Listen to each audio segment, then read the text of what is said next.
राम कृष्ण हरी जय राम कृष्ण हरी जय राम कृष्ण हरी जय राम कृष्ण जय राम कृष्ण हरी जय राम कृष्ण जय राम कृष्ण जय राम कृष्ण जय राम कृष्ण जय राम कृष्ण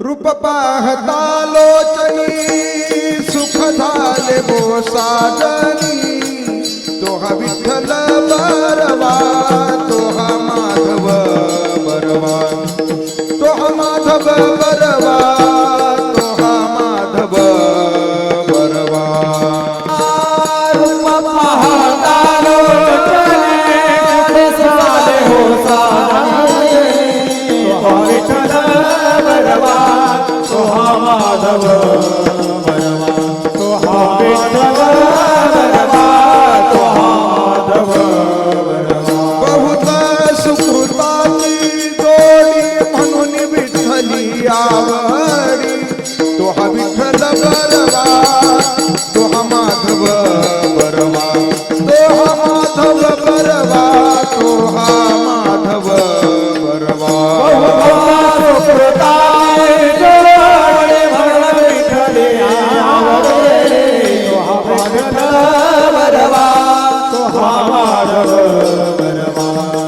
तोहा माधव बरवा सर्व सुखाचे आगर बाप रखुमा देवी वर सर्व सुखाचे आगर बाप रखुमा देवी सर्व सुखाचे आगर बाप रखुमा देवी वर सर्व सुखाचे आगर बाप रखुमा देवी सर्व सुखाचे आगर बाप रखुमा देवी वर तोहा विठ्ठल बरवा तोहा माधव बरवा तोहा माधव बरवा तोहा माधव बरवा सर्व सुखाचे आगर बाप रखुमा देवी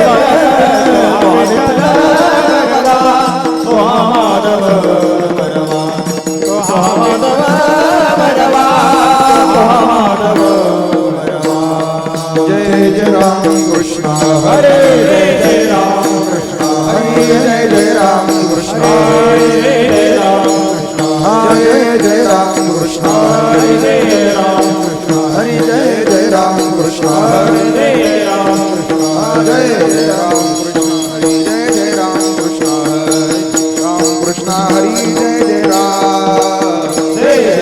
कृष्ण हरि जय राम कृष्ण राम कृष्ण हरि जय राम जय राम हरी गोकुळच्या सुखा अंत पार नाही रेखा अंत पार नाही रेखा अंत पार नाही रेखा गोकुळच्या सुखा अंत पार नाही रेखा अंत पार नाही रेखा अंत पार नाही रेखा बाळकृष्ण नंदा घरी आनंद द्या नारी आनंद द्या नारी आनंद द्या नारी कृष्ण घरी आनंद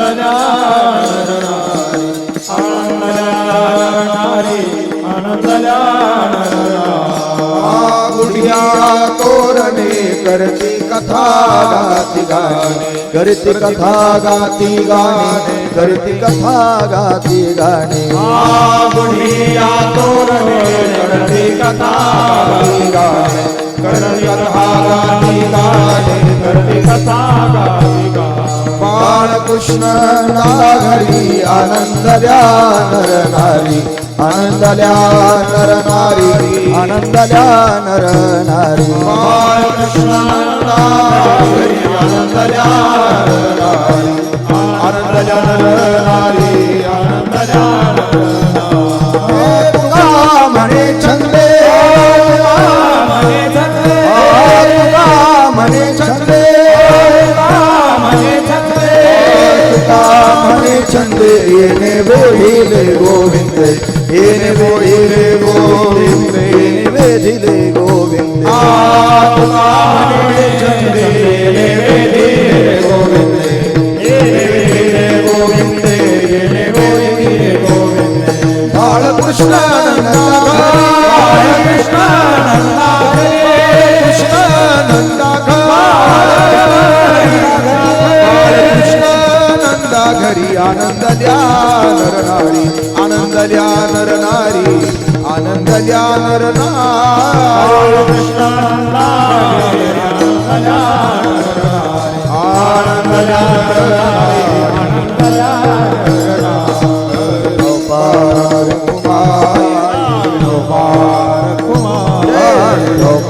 रखुमाई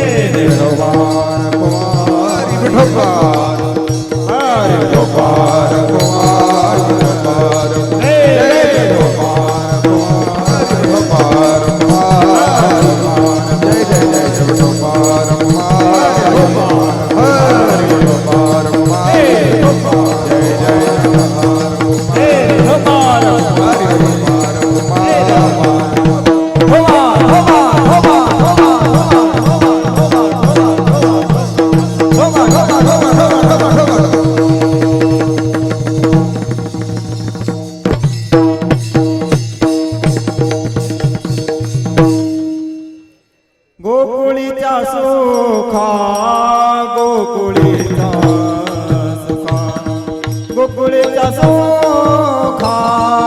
गोकुळीचा सुखा गोकुळीच्या सुखा गोकुळीच्या सुखा गोकुळीच्या सुखा गोकुळीच्या गोकुळीचा सुखा गोकुळीचा सुखा गोकुळीचा सुखा गोकुळीचा सुखा गोकुळीच्या सुखा गोकुळीच्या सुखा गोकुळीच्या सुखा गोकुळीच्या सुखा अंत पार नाही लेखा अंत पार नाही लेखा बाळ कृष्ण बाळ कृष्ण अंतपार नाही देखा अंतपार नाही रेखा अंतपार नाही रेखा बाळकृष्ण नंदा घरी बाळकृष्ण नंदा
रखुमाई विठोबा रखुमाई विठोबा रखुमाई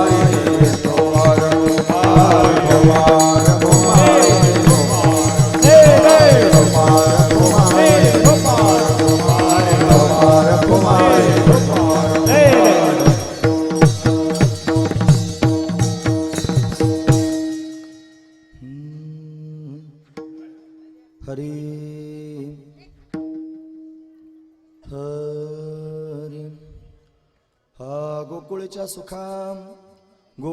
सुखांत पार नाही लेखा बाळकृष्ण नंदा घरी आनंदल्या नरनारी गुढिया तोरणी करीती कथा गाती गाणे बाळकृष्ण नंदा घरी आनंदल्या नरनारी तुका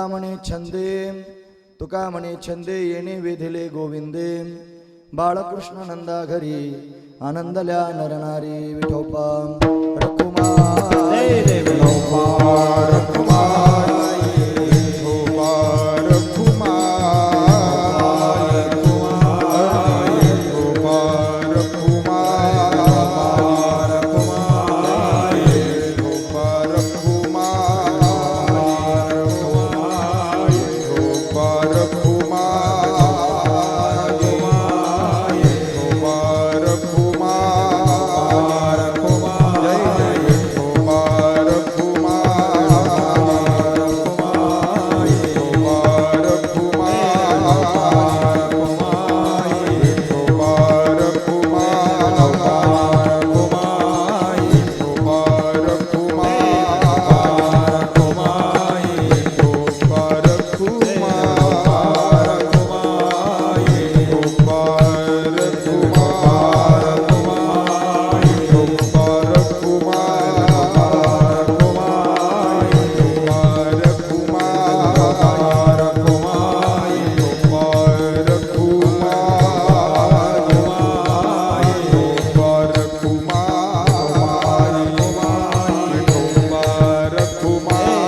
गोकुळीच्या सुखांत पार नाही लेखा बाळकृष्ण नंदा घरी आनंदल्या नरनारी.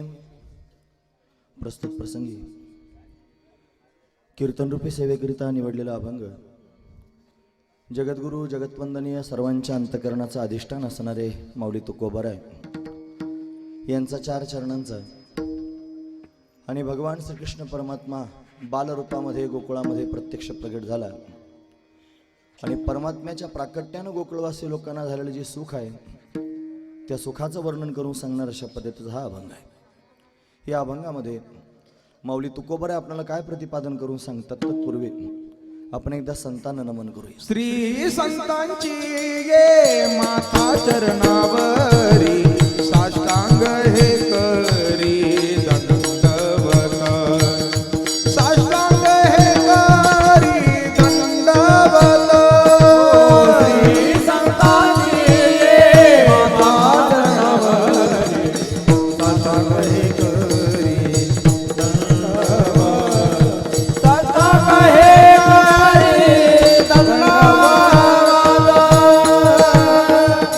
पंढरीच्या देवराया पंढरीच्या देवराया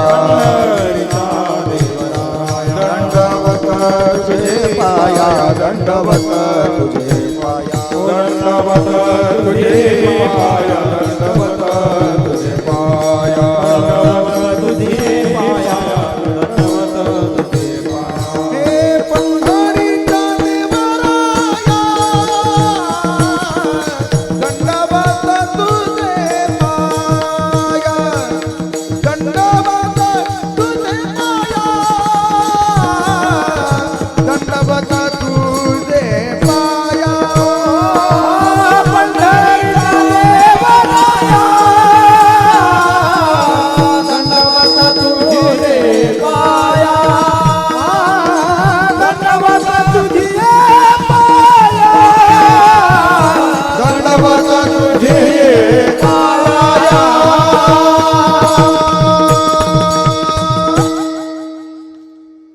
श्री संतांच्या माथा चरणावरी साष्टांग हे करी दंडवत विश्रांती पावलो सांभाळा उत्तरी वाढले अंतरी प्रेम सुख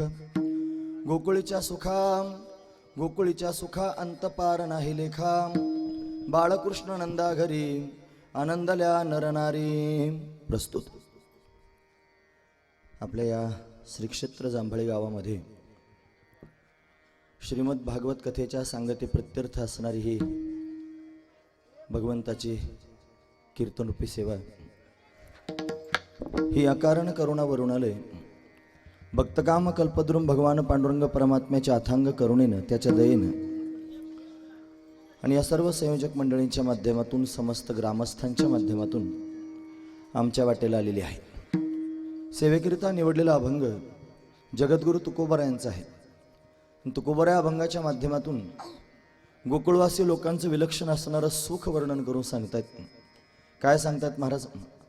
महाराज सांगतात अनंत कोटी ब्रह्मांडाचा नायक असणारा भगवान जो त्यांनी शब्दांच्याही पलीकडचा आहे, निर्गुण निराकार आहे, तो परमात्मा भक्तांकरिता सगुण साकार होऊन प्रत्यक्ष प्रगट झाला आणि त्यानं बालरूप धारण केलं. कृष्ण नावानं त्यांनी सर्वत्र अशा पद्धतीनं प्रसिद्ध झाला. तो परमात्मा प्रगट झाला, त्याला प्रत्यक्ष पाहिलं सर्व लोकांनी. त्याला पाहिल्याबरोबर सर्व लोकांना विलक्षण असणारं सुख प्राप्त झालं. किती सुख झालं महाराज म्हणतात, त्या सुखाची मोजदात करता येत नाही. गोकुळीच्या सुखा अंतपार नाही लेखा. लेखा म्हणजे लेखाजोखा, मोजदात. गोकुळामध्ये होणाऱ्या त्यांनी सुखाची मोजदात करता येत नाही. एवढं सुख झालं का? तर बाळकृष्णानंदा घरी आनंदल्या नरनारी. कृष्ण परमात्मा बाल रूप धारण करून नंदराजाच्या घरी प्रगट झाला आणि म्हणून गोकुळातल्या सर्व नरनारींना विलक्षण आनंद प्राप्त झाला. महाराज आनंद व्यक्त करण्याकरिता त्यांनी काय केलं असं जेव्हा विचारलं तेव्हा तुकोबरा सांगतात सर्वांनी गुढ्या उभारल्या, तोरणं लावले. गुढिया तोरणे करती कथा, गाती गाणे, भगवंताची कथा करू लागले, गाणी गाऊ लागले. आनंद विभोर होऊन त्यांनी भगवंताला पाहू लागले. का बरं एवढा आनंद झाला असेल? एवढं सुख त्यांना झालं म्हणता मोजदात करता येत नाही. गुढ्या उभारल्या, तोरणं लावून त्यांनी आनंद व्यक्त करतायत. नेमकं झालं काय? कसं काय एवढा आनंद त्यांना झाला, एवढं सुख प्राप्त झालं ते तरी सांगा. मग तुकोबरा त्यांनी अभंगाच्या शेवटच्या चरणात वर्णन करून सांगतात. तुका म्हणे छंदे येणे वेधिले गोविंदे. या गोविंदानं सर्व लोकांना छंद लावला. आपण सर्वजण म्हणतो मन मोहिले गोविंदे, मूळ पाठ तसा नाही. गाथा जर आपण पाहिलं तर येणे वेधिले गोविंदे असा पाठ आहे. तुका म्हणे छंदे येणे वेधिले गोविंदे. या गोविंदानं सर्व गोकुळ असे लोकांना छंद लावला आणि सर्वांना आपल्याकडे वेधून घेतलं, म्हणून सर्वांना एवढं सुख झालं. अभंगाकडे पाहत असताना षडलिंगात्मक अभंग पाहत जावा. त्याच्यामध्ये पहिला आहे उपक्रम उपसंहाराची एक वाक्यता, मग त्याच्यात अपूर्वता, मग अर्थवाद, मग फल, मग उपपत्ती, अभ्यास, या सगळ्या गोष्टी अभंगात त्यांनी पाहिल्या पाहिजेत.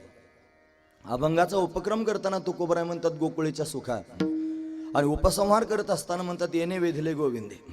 गोकुळात सुख का झालं तर येणे वेधिले गोविंदे. सर्व गोकुळवासी लोकांना सुख होण्याचं कारण भगवंतानं त्यांना वेधून घेतलं म्हणून सर्वजण त्यांनी सुखी झाले, हा त्यातला भाव आहे. म्हणून भगवंताच्या छंदात सर्वजण विभोर होऊन नाचतायत, कथा करतायत, गाणी गातायत आणि आनंदाचा सोहळा अशा पद्धतीने संपन्न करतायत. असा भाव तुकोबरा या अभंगाच्या माध्यमातून सांगतात. असा अभंगाचा सरळ अर्थ पाहण्याचा आपण प्रयत्न केला. विठोबा रखुमाई, जय विठोबा रखुमाई, जय विठोबा रखुमाई, विठोबा रखुमाई.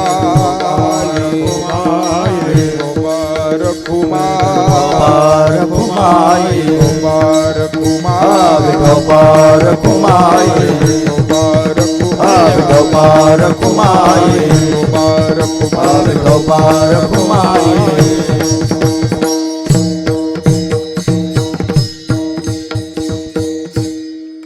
गोकुळीच्या सुखांत पार नाही लेखा बाळकृष्ण नंदा घरी आनंदल्या नरनारी प्रस्तुत. आजचा हा काल्याचा प्रसंग आहे. काला म्हणजे प्रसाद. हा प्रसाद म्हणजे पूर्णत्व. हे काल्याचं कीर्तन म्हणजे कलशाचं कीर्तन मानलं जातं, पूर्णतेचं कीर्तन मानलं जातं. 7 दिवसापर्यंत आपण सर्वांनी श्रीमद भागवत कथा श्रवण केली आणि या कथेची सांगता आपण सर्वजण वारकरी आहोत आणि वारकरी संप्रदायामध्ये कोणत्याही उपक्रमाची सांगता ही त्यांनी काल्याच्या कीर्तनानं होत असते. म्हणून आज आपण काल्याचं कीर्तन करतो आहोत. काल्याचं कीर्तन म्हटलं की भगवंताच्या सुंदर असणाऱ्या मधुर असणाऱ्या लीला श्रवण कराव्यात. काय करावं? भगवंताचं चरित्र सांगावं. दंड काय महाराज? भगवंताचं चरित्र श्रवण करावं. का बरं भगवंताचं चरित्र सांगायचं? त्याचं कारण सांगतो ऐका. 7 दिवसापर्यंत सप्ताह करावा आणि 8व्या दिवशी भगवंताचं चरित्र ऐका. हे 7 आहेत ना, 7 जे 7 दिवस आपण पाहिले. 7 दिवसाची सप्ताहाची परंपरा मुळात परीक्षितापासून सुरू झाली. त्याला 7 दिवसात मरण्याचा शाप प्राप्त झाला होता. तेव्हापासून सर्वजण सप्ताह करू लागले. हे सप्त म्हणजे 7 आणि आह म्हणजे दिवस. 7 दिवस त्याला सप्ताह म्हणतात. असा असणारा सप्ताह त्याने होतो. 7च का बरं म्हणायचं? वैकुंठात जरी जायचं ठरलं तरी वैकुंठाला 7 दरवाजे आहेत महाराज. 14 पार्षद आहेत भगवंताला आणि प्रत्येक दरवाजामध्ये 2-2 उभे आहेत. जय विजय पहिल्याच दरवाजात होते, सनकादिकांना त्याने अडवलं होतं. असे 14 पार्षद आहेत आणि 7 दरवाजे आहेत वैकुंठाला. म्हणजे वैकुंठात भक्तीच्या माध्यमातून जायचं ठरवलं तरी पण 7 दरवाजे ओलांडून जावं लागेल. जर तुम्हाला योगाच्या माध्यमातून परमात्म्यापर्यंत जायचं ठरलं तर 7 दरवाजे ओलांडूनच त्यागणी महाराज 7 अवस्था ओलांडून तुम्हाला समाधीपर्यंत जावं लागेल. बघा तुम्ही, यम, नियम, आसन, प्राणायाम, प्रत्याहार, धारणा, ध्यान आणि मग समाधी. आधी धारणा मग ध्यान असतं बरं, नाही तर ध्यान धारणा समाधी लोक म्हणतात. नाही, आधी धारणा मग ध्यान मग समाधी. म्हणजे समाधी अंगापर्यंत जर जायचं असेल तर 7 अवस्था ओलांडून जावं लागेल. म्हणजे 7 तिथे पण आले. तुम्ही ज्ञानाच्या माध्यमातून जर परमात्म्यापर्यंत जाण्याचा विचार करत असाल तर ज्ञानाच्या सुद्धा 7 अवस्था आहेत महाराज. 7 अवस्था आहेत. शुभेच्छा, सुविचारणा, तनुमानसा, सत्वापत्ती, असंसक्ती, पदार्थाभाविनी आणि तुर्यगा. अशा 7 ज्ञानाच्या भूमिका आहेत. शुभेच्छा म्हणजे चांगली इच्छा, परमार्थ करण्याची इच्छा अंतकरणात निर्माण होणं, याचं नाव आहे शुभेच्छा. मग इच्छा निर्माण झाल्यावर शांत बसू नये, मग विचारायला सुरुवात करावी. सुविचारणा दुसरी अवस्था, ज्ञानप्राप्तीची दुसरी अवस्था सुविचारणा. मग विचारपूस सुरू झाल्यानंतर काहीतरी कळतं, मग कळाल्यानंतर मन सूक्ष्म होतं, तनुमानसा. मन सूक्ष्म होणं, मनानं सूक्ष्म झाल्यानंतर पुन्हा सत्वगुणाचा आविर्भाव होतो, मग सत्वापत्ती. मग सत्वगुण वाढू लागला की मग संपूर्ण संसाराविषयीची आसंसक्ती निर्माण होते आणि आसंसक्तीची अवस्था दृढ झाली की मग दिसणारे पदार्थ पदार्थ रूपानं न दिसता परमात्मा रूपानं दिसतात, पदार्थाभाविनी. मग सगळे पदार्थ परमात्मा रूपानं पाहता पाहता एक अवस्था अशी येते की पदार्थ दिसायचे बंद होतात, हे भिन्नत्व दिसायचं बंद होतं आणि मग त्यांनी तुर्यग स्थितीपर्यंत जाता येतं. तुर्यग शब्दाचा अर्थ होतो आत्मा. म्हणून आत्मस्वरूपाची स्थिती प्राप्त होणं हे ज्ञानाच्या माध्यमातून घडतं. म्हणून 7 दिवसामध्ये सप्ताह करून 8व्या दिवशी त्यांनी हा काला करावा. का बरं संतांनी काला करायला लावला आणि का बरं संतांनी भगवंताचंच चरित्र सांगायला लावलं ते ऐका. म्हणून त्यांनी इतर साधनं सर्वात श्रेष्ठ असणारं साधन ज्ञान आहे. नाही ज्ञानेन सदृशम, ज्ञानासारखं श्रेष्ठ साधन जगामध्ये दुसरं कोणतं नाही. स्वर थोडासा कमी करायचा, आवाज, स्वराचा आवाज कमी करा. ज्ञान श्रेष्ठ आहे. ज्ञानाच्या माध्यमातून पूर्णत्व प्राप्त होतं. ज्ञानाच्या माध्यमातून स्थिरता प्राप्त होते. गेले 7 दिवस आपण हेच ऐकतो आहात महाराज. मग ज्ञान प्राप्त करून घ्यावं आणि ज्ञानाच्या माध्यमातून देहभाव घालवावा. देहभाव, सर्वांच्या जवळ देहभाव आहे. मी काळा, मी गोरा, मी उंच, मी ठेंगणा, मी अमुक त्यागणी आहे असं सर्वजण स्वतःला म्हणतात. हा देहभाव आहे. थोडी दृष्टी प्राप्त झाली सत्संगात आल्यानंतर त्यागणी महाराज काही गोष्टी कळतात. सत्संगेन परमं प्राप्य दुस्तरम तरते चिरात तस्मात अतिप्रयत्नेन सत्संगम सततम करू. सत्संग केला पाहिजे. मग सत्संगात आल्यानंतर कळतं की मी शरीर नसून मी याच्यापेक्षा काय वेगळा आहे. मग त्याच्यापेक्षा श्रेष्ठ भाव आहे जीवभाव. देहभाव गळाला की मग जीवभाव. हा जीवभावही त्यांनी जाण्यास योग्यच आहे. याच्यापेक्षा त्यांनी उंच एक भाव आहे आत्मभाव. मी त्यांनी या शरीरामध्ये असणारी चेतना आहे. मी शरीर नाही, मी चेतना आहे. हा भाव प्रगट होणं याचं नाव आहे आत्मभाव.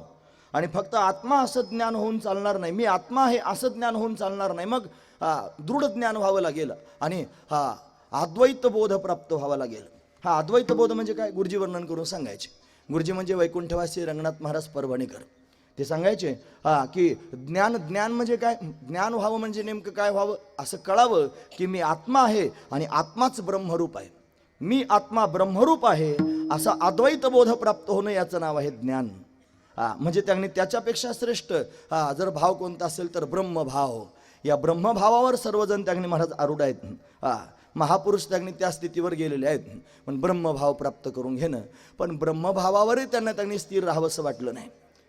कारण तिथून पुढे आणखी प्रवास तुम्ही जर त्यांनी संप्रदायातल्या संतांकडे पाहाल तर ते फक्त मोक्षापर्यंतच अवलंबून राहिले नाही, त्यांनी मोक्षापासून पुढची यात्रा केली.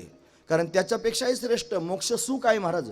पण मोक्ष सुखाला त्यांनी लाथा मारल्या. ते म्हणतात मोक्ष सुखा हणू लाथा, मोक्ष सुखाला लाथा मारतात. नवे देव मोक्ष देण्याकरिता तयार झालेल्या देवाला यांनी स्पष्ट शब्दात सांगून टाकलं, मोक्ष तुमचा देवा तुम्ही दुर्लभ तो ठेवा, तुमचा मोक्ष तुम्ही दुर्लभ ठेवा, मला नको आहे तो मोक्ष. का बरं नको आहे, आम्हाला जन्माला यायचंय. हे मोक्षपदे तुच्छ केली कारणे, मोक्षपदे तुच्छ केली हा मोक्षपदे तुच्छ केली कारणे, मोक्षपदे तुच्छ केली हा महाजन्म घेणे युगायोगी, हा जन्म घेणे युगायोगी, हा जन्म घेणे युगायोगी. मोक्षपदे तुच्छ केली कशाकरिता, या कारणे. कोणत्या कारणाकरिता, आम्हा जन्म घेणे, आम्हाला जन्माला यायचे म्हणून. लोकांना जन्म नको, जन्म अभावता पाहिजे म्हणून मोक्ष मिळावा म्हणतात. पण आम्ही तसे नाहीत. मग आम्हाला जन्माला यायचं, तुम्हाला भीती वाटत नाही का जन्माला यायची? ते म्हणले अजिबात वाटत नाही. येतो जातो आम्ही देवाच्या संगात. तुका म्हणे गात देवना मुनिमुक्त झाले भेने गर्भवासा, आम्हा विष्णुदासा सुलभतो. आम्हाला विष्णुदासांना त्यांनी गर्भवास सुलभ वाटतो म्हणून आम्ही तुका म्हणे गर्भवासी आणि सुखे घालावे आम्हासी. आम्हाला भीती वाटत नाही गर्भवासाची, आम्हाला परत जन्माला यायचंय. मोक्ष नको म्हणतात, मोक्ष सुख नको म्हणतात. वास्तविक पाहता हे जे मोक्ष सुख आहे ते ब्रह्मसुख आहे, सर्वात श्रेष्ठ आहे महाराज. जसे भाव आपण पाहिले, देहभाव, जीवभाव, आत्मभाव, ब्रह्मभाव, तसे सुखाचे पण प्रकार आहेत. सामान्य असणारं सुख आहे विषयातलं सुख, त्याच्यापेक्षा श्रेष्ठ असणारं सुख आहे महाराज आत्मसुख, त्याच्यापेक्षा श्रेष्ठ असणारं सुख आहे ब्रह्मसुख. हे जे ब्रह्मसुख आहे ते प्राप्त झाल्यानंतर काहीच कर्तव्य राहत नाही. कर्तव्य राहिलं नाही याचं नाव काय, याला कर्तव्य अभावता ही अवस्था म्हणतात. ही अवस्था आहे परमार्थातली, की स्वतःलाच वाटावं की आता मला काहीच कर्तव्य राहील, काही करायचं राहिलंच नाही. हे काम नाही, काम नाही, काम नाही, काम नाही, काम नाही, काम नाही, काम नाही, काम नाही. झालो पाहिरी कामा, झालो पाहिरी कामा, भावल्या त्या करू चेष्टा, भावल्या त्या करू चेष्टा.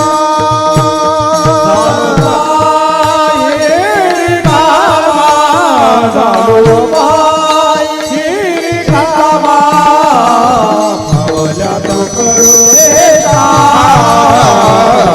भावल्या त्या करू चेष्टा. काम नाही, काम नाही, झालो पाहिरी कामा, भावल्या त्या करू चेष्टा.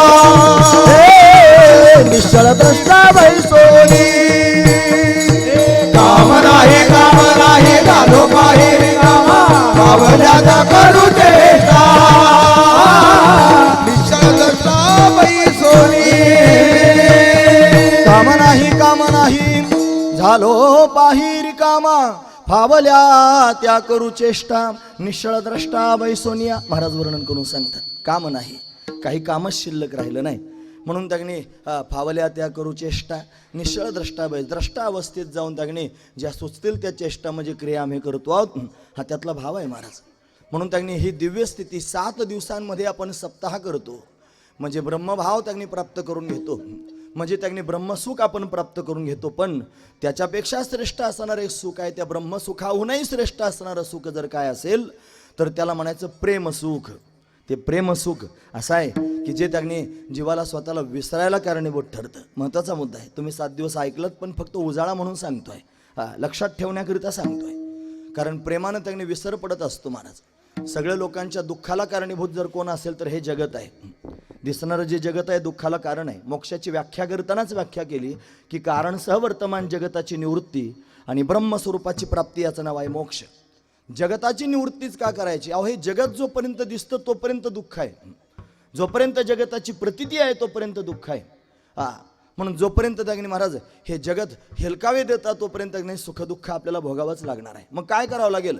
हे जगत घालवावं लागेल. कसं घालवायचं? म्हणजे क्रियेनं घालवण्याचा जर प्रयत्न केला तर काय क्रिया कराल म्हणजे जग तुम्हाला घालवता येईल? म्हणजे जेशिबी आणा फार मोठे आणि मग सगळं जगत आपण घालून टाकू. किती जेशिबी आणलं म्हणजे जग घालवता येईल? घालवता येत नाही. याला क्रियेनं घालवता यायचं नाही. मग काय करायचं? मग ज्ञानाच्या माध्यमातून याचा बाध करायचा. ज्ञान प्राप्त करून घ्यायचं आणि ज्ञानाच्या माध्यमातून बाध करायचा. ज्ञानाची प्रक्रिया सांगतात. काय प्रक्रिया? प्रमेय सांगितले, ज्ञानाचे 3 विशेष गोष्टी सांगितल्या. हरी हे श्लोकार्धेन प्रवक्ष्यामि यदुक्तम ग्रंथकोटिभिः ब्रह्मसत्यम जगन्मिथ्या जीव ब्रह्मैव नापरः. 3 गोष्टी विशेष सांगितल्या. काय सांगितलं? ब्रह्मसत्यम, ब्रह्मसत्य आहे. या जगतामध्ये सत्य काय आहे? तर ब्रह्मसत्य आहे. जगन मिथ्या, दिसणारं संपूर्ण जगत मिथ्या आहे. तुकोबराय म्हणतात रज्जू सर्पाकार भासले जगडंबर. संपूर्ण जगत हे मिथ्या आहे आणि जीव हा ब्रह्मरूप आहे. हे वेदांत शास्त्राचं प्रमेय आहे आणि हे प्रमेय आपण आत्मसात करून घेतलं पाहिजे. आणि ते आत्मसात करून त्यागणी महाराज मग संपूर्ण जगताकडे पाहत असताना बाधित अनुवृत्तीने सगळे व्यवहार त्यागणी होतील. ज्ञानी पुरुषाला जगत दिसत नाही, त्याच्या दृष्टीनं बाध होतो. बाध म्हणजे काय? बाध शब्दाचा अर्थ होतो नाहीचा निश्चय. दिसणारं जगत मिथ्या आहे. मिथ्या म्हणजे काय? स्वरूपवान आणि बाधयोग्य पदार्थास मिथ्या म्हणतात. हे स्वरूपानं दिसतं खरं पण याचा बाध होत असतो. म्हणून बाध होतो कशानं? ज्ञानानं होत असतो. आणि बाध म्हणजे काय? नाहीचा निश्चय करणे. जगत नावाची वस्तू झालीच नाही असा निश्चय करणं, आणि हा निश्चय म्हणजे बाध आहे. आणि अशा पद्धतीने व्यवहार सगळेजण साधू संत त्यांच्या दृष्टीने झालाच नाही महाराज. न झाला प्रपंच आहे परब्रह्म अहम सोहम ब्रह्म आकळले. प्रपंच एक झाला होता हे तो समळ मिथ्या वार्ता. न होईल मागुता कदा कल्पांती घडे नाही, ही त्यांची भूमिका आहे. या भूमिकेत त्यागणी महाराज ते पदार्पण करून आहेत. त्यांना जगत दिसतच नाही, हा त्यातला भाव आहे. लक्षपूर्वक आहे का? हे जगत मृगजळासारखं आपण त्यागणी पाहतो. 3 गोष्टी सांगितल्या. मृगजळ म्हणजे काय? मृग म्हणजे हरण आणि जळ म्हणजे पाणी. हरणाला दिसणारं पाणी. जसं प्रखर सूर्यकिरण उखर भूमीवर पडली की झळया झळया प्रतीतीला येतात, त्याला मृगजळ म्हणतात. का बरं मृगजळ म्हणतात? हरण पाणी पिण्याकरिता जातो, गेल्यानंतर तो पाणी पाहतो, तो म्हणतो इथं थोडंच पाणी आहे, डोंगरावर जास्त दिसतंय. ते झळया झळया दिसतात, त्याला खरं पाणी वाटतं. मग ओरिजिनल पाण्याला ओलांडून हरण जातो आणि त्या डोंगराच्या माथ्यावर जाऊन त्यांनी पाणी पिण्याचा विचार करतो, पण पाणी नसतं आणि ऊर फुटून मरून जातो. खोटी याचे पिसे ऊर फोडी. म्हणून त्यांनी महाराज खोटं जे आहे त्याचं पिसा हरणाला लागतं आणि ते ऊर फुटून मरतं. म्हणजे ते पाणी त्यांनी महाराज हरणाला खरं वाटतं. आपल्यासारख्या सामान्य जीवांनी जर ते पाहिलं, मनुष्यानं जर पाहिलं तर त्याला ते पाणी खोटं वाटतं. दुसरा मुद्दा आहे. आणि त्याला पाहणारे 3 आहेत. हरण आहे, आपण माणसं आहोत आणि त्यागणी महाराज सूर्यनारायण, ज्याच्यामुळे तो सर्व साक्षी देव आहे ना, 3घांना त्यागणी पाहता येतं. हरणानं जर पाहिलं तर खरं वाटतं, सामान्य जीवानं जर पाहिलं तर त्याला खोटं वाटतं, आणि सूर्यनारायणानं पाहिलं तर दिसतच नाही. 3 गोष्टी आहेत. तसं त्यागणी अज्ञानी जीवाला जर जगत पाहायला मिळालं तर तो त्या जगताला खरं म्हणतो. अज्ञानी जीवाला जगत सत्य वाटतं. मुमुक्षु असणारा जीव साधक आहे, त्याला त्यागणी निर्णय झालेला असतो, तो म्हणतो संपूर्ण जगत मिथ्या आहे. आणि महापुरुषानं जर जगताकडे पाहायला सुरुवात केली तर त्याला हे जगत दिसतच नाही, हा त्याचा भाव आहे. हे 3 त्यागणी विशेष गोष्टी आहेत. मग ज्ञानाच्या माध्यमातून त्यागणी महाराज बाध करून जर पाहत असाल तर सगळीकडे परमात्माच परमात्मा प्रत्यक्ष प्रतीतील येतो. पण आता पण कशाला घातला एवढं सांगितल्यावर? पण त्यागणी सुखदुःखाचे हेलकावे मात्र त्याला त्याच्यातून भोगावेच लागतात. किती त्यानं बाधित अनुवृत्तीने सगळे व्यवहार केले तरी सुख यायच्या वेळेला सुख येतच आणि दुःख यायच्या वेळेला दुःख येतं आणि त्याला सामोरं जावं लागतं. फक्त तो म्हणतो की याचा माझा काही संबंध नाही, ही त्याची भूमिका आहे. म्हणजे त्याला बाध होतो. नाश होणं वेगळं, बाध होणं वेगळं आणि विसर पडणं वेगळं.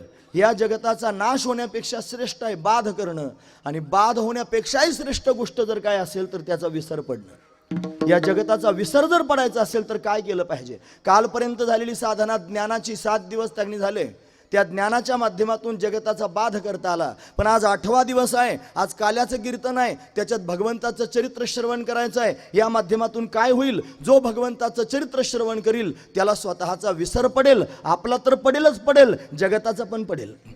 जे त्यांनी दुःख देणारं जगत आहे, दुःख देणारं हे शरीर आहे, याचा विसर पडेल. तुकोबाराय मागणं मागतात देवाच्या समोर, हे देवा आता ऐसा करी उपकार, देहाचा विसर पाडी मज, तरीचा हा जीव सुख पावे माझा, बरे केशे राजा कळवाले. देहाचा विसर पडला पाहिजे. तो विसर महत्त्वाचा आहे. तो कशानं पडेल तर भगवंताच्या मधुर असणाऱ्या चरित्रानं पडेल, त्याच्या त्याने गुणांवादांच्या श्रवणानं पडेल. मनुष्य त्याचे गुणांवाद ऐकायला सुरुवात करील आणि स्वतःची आठवण विसरून जाईल. हा दिव्य असणारा भाव आहे. म्हणून तर तो त्याने ऐकायचा आहे. गोपिका भगवंताचं चिंतन करत होत्या ना. आपुलियाचा विसर भोळा गोविंदू कळा कवतुके. स्वतःचा विसर त्यांनी पडावा आणि भगवंताचेच गुणांवाद त्यांनी गावेत. म्हणून त्यांनी स्वतःचा विसर आपल्या सर्वांना पडावा. म्हणून आपण भगवंताचे गुणांवाद त्यांनी गायचे आहेत. म्हणजे काय करायचं, ज्ञानाला प्राप्त करून घ्यायचं, ते ज्ञान प्राप्त झालेलं गिळून टाकायचं आणि मग पुन्हा गोविंदाचं भजन करायचं. महाराज वर्णन करून सांगतात, हे टाळा टाळी लोपला नाद, टाळा टाळी लोपला नाद, टाळा टाळी लोपला नाद, टाळी लोपला नाद.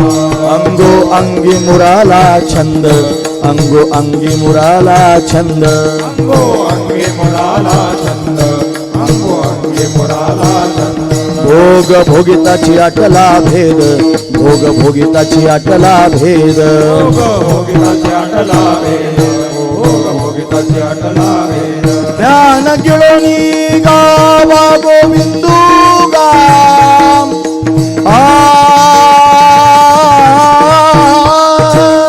ज्ञान गिळोनी गावा गोविंदू गाम, ज्ञान गिळोनी गावा गोविंदू गाम.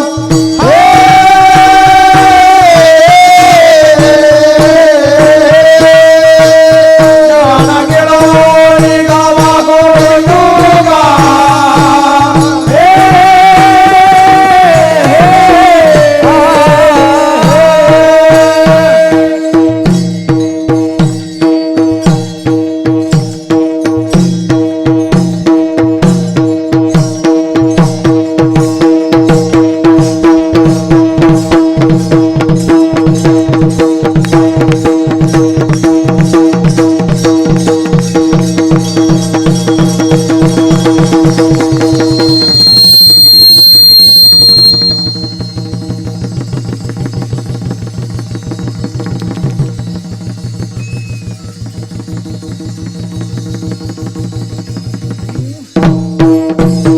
कैसा वस्त्र बोलो, कैसा वस्त्र बोलो, कैसा वस्त्र बोलो, कैसा वस्त्र बोलो, कैसा वस्त्र बोलता बोलो, कैसा वस्त्र बोलता बोलो, कैसा वस्त्र बोलता बोलो, कैसा वस्त्र बोलता बोलो. काळी लोपला नाद, अंगो अंगी मुराला छंद, भोग भोगिताची अटला भेद. ज्ञान गिळोनी गावा गोविंदू गाम, टाळा टाळी लोपला नाद, अंगो अंगी मुराला छंद, भोग भोगिताची अटला भेद. ज्ञान गिळोनी गावा गोविंदू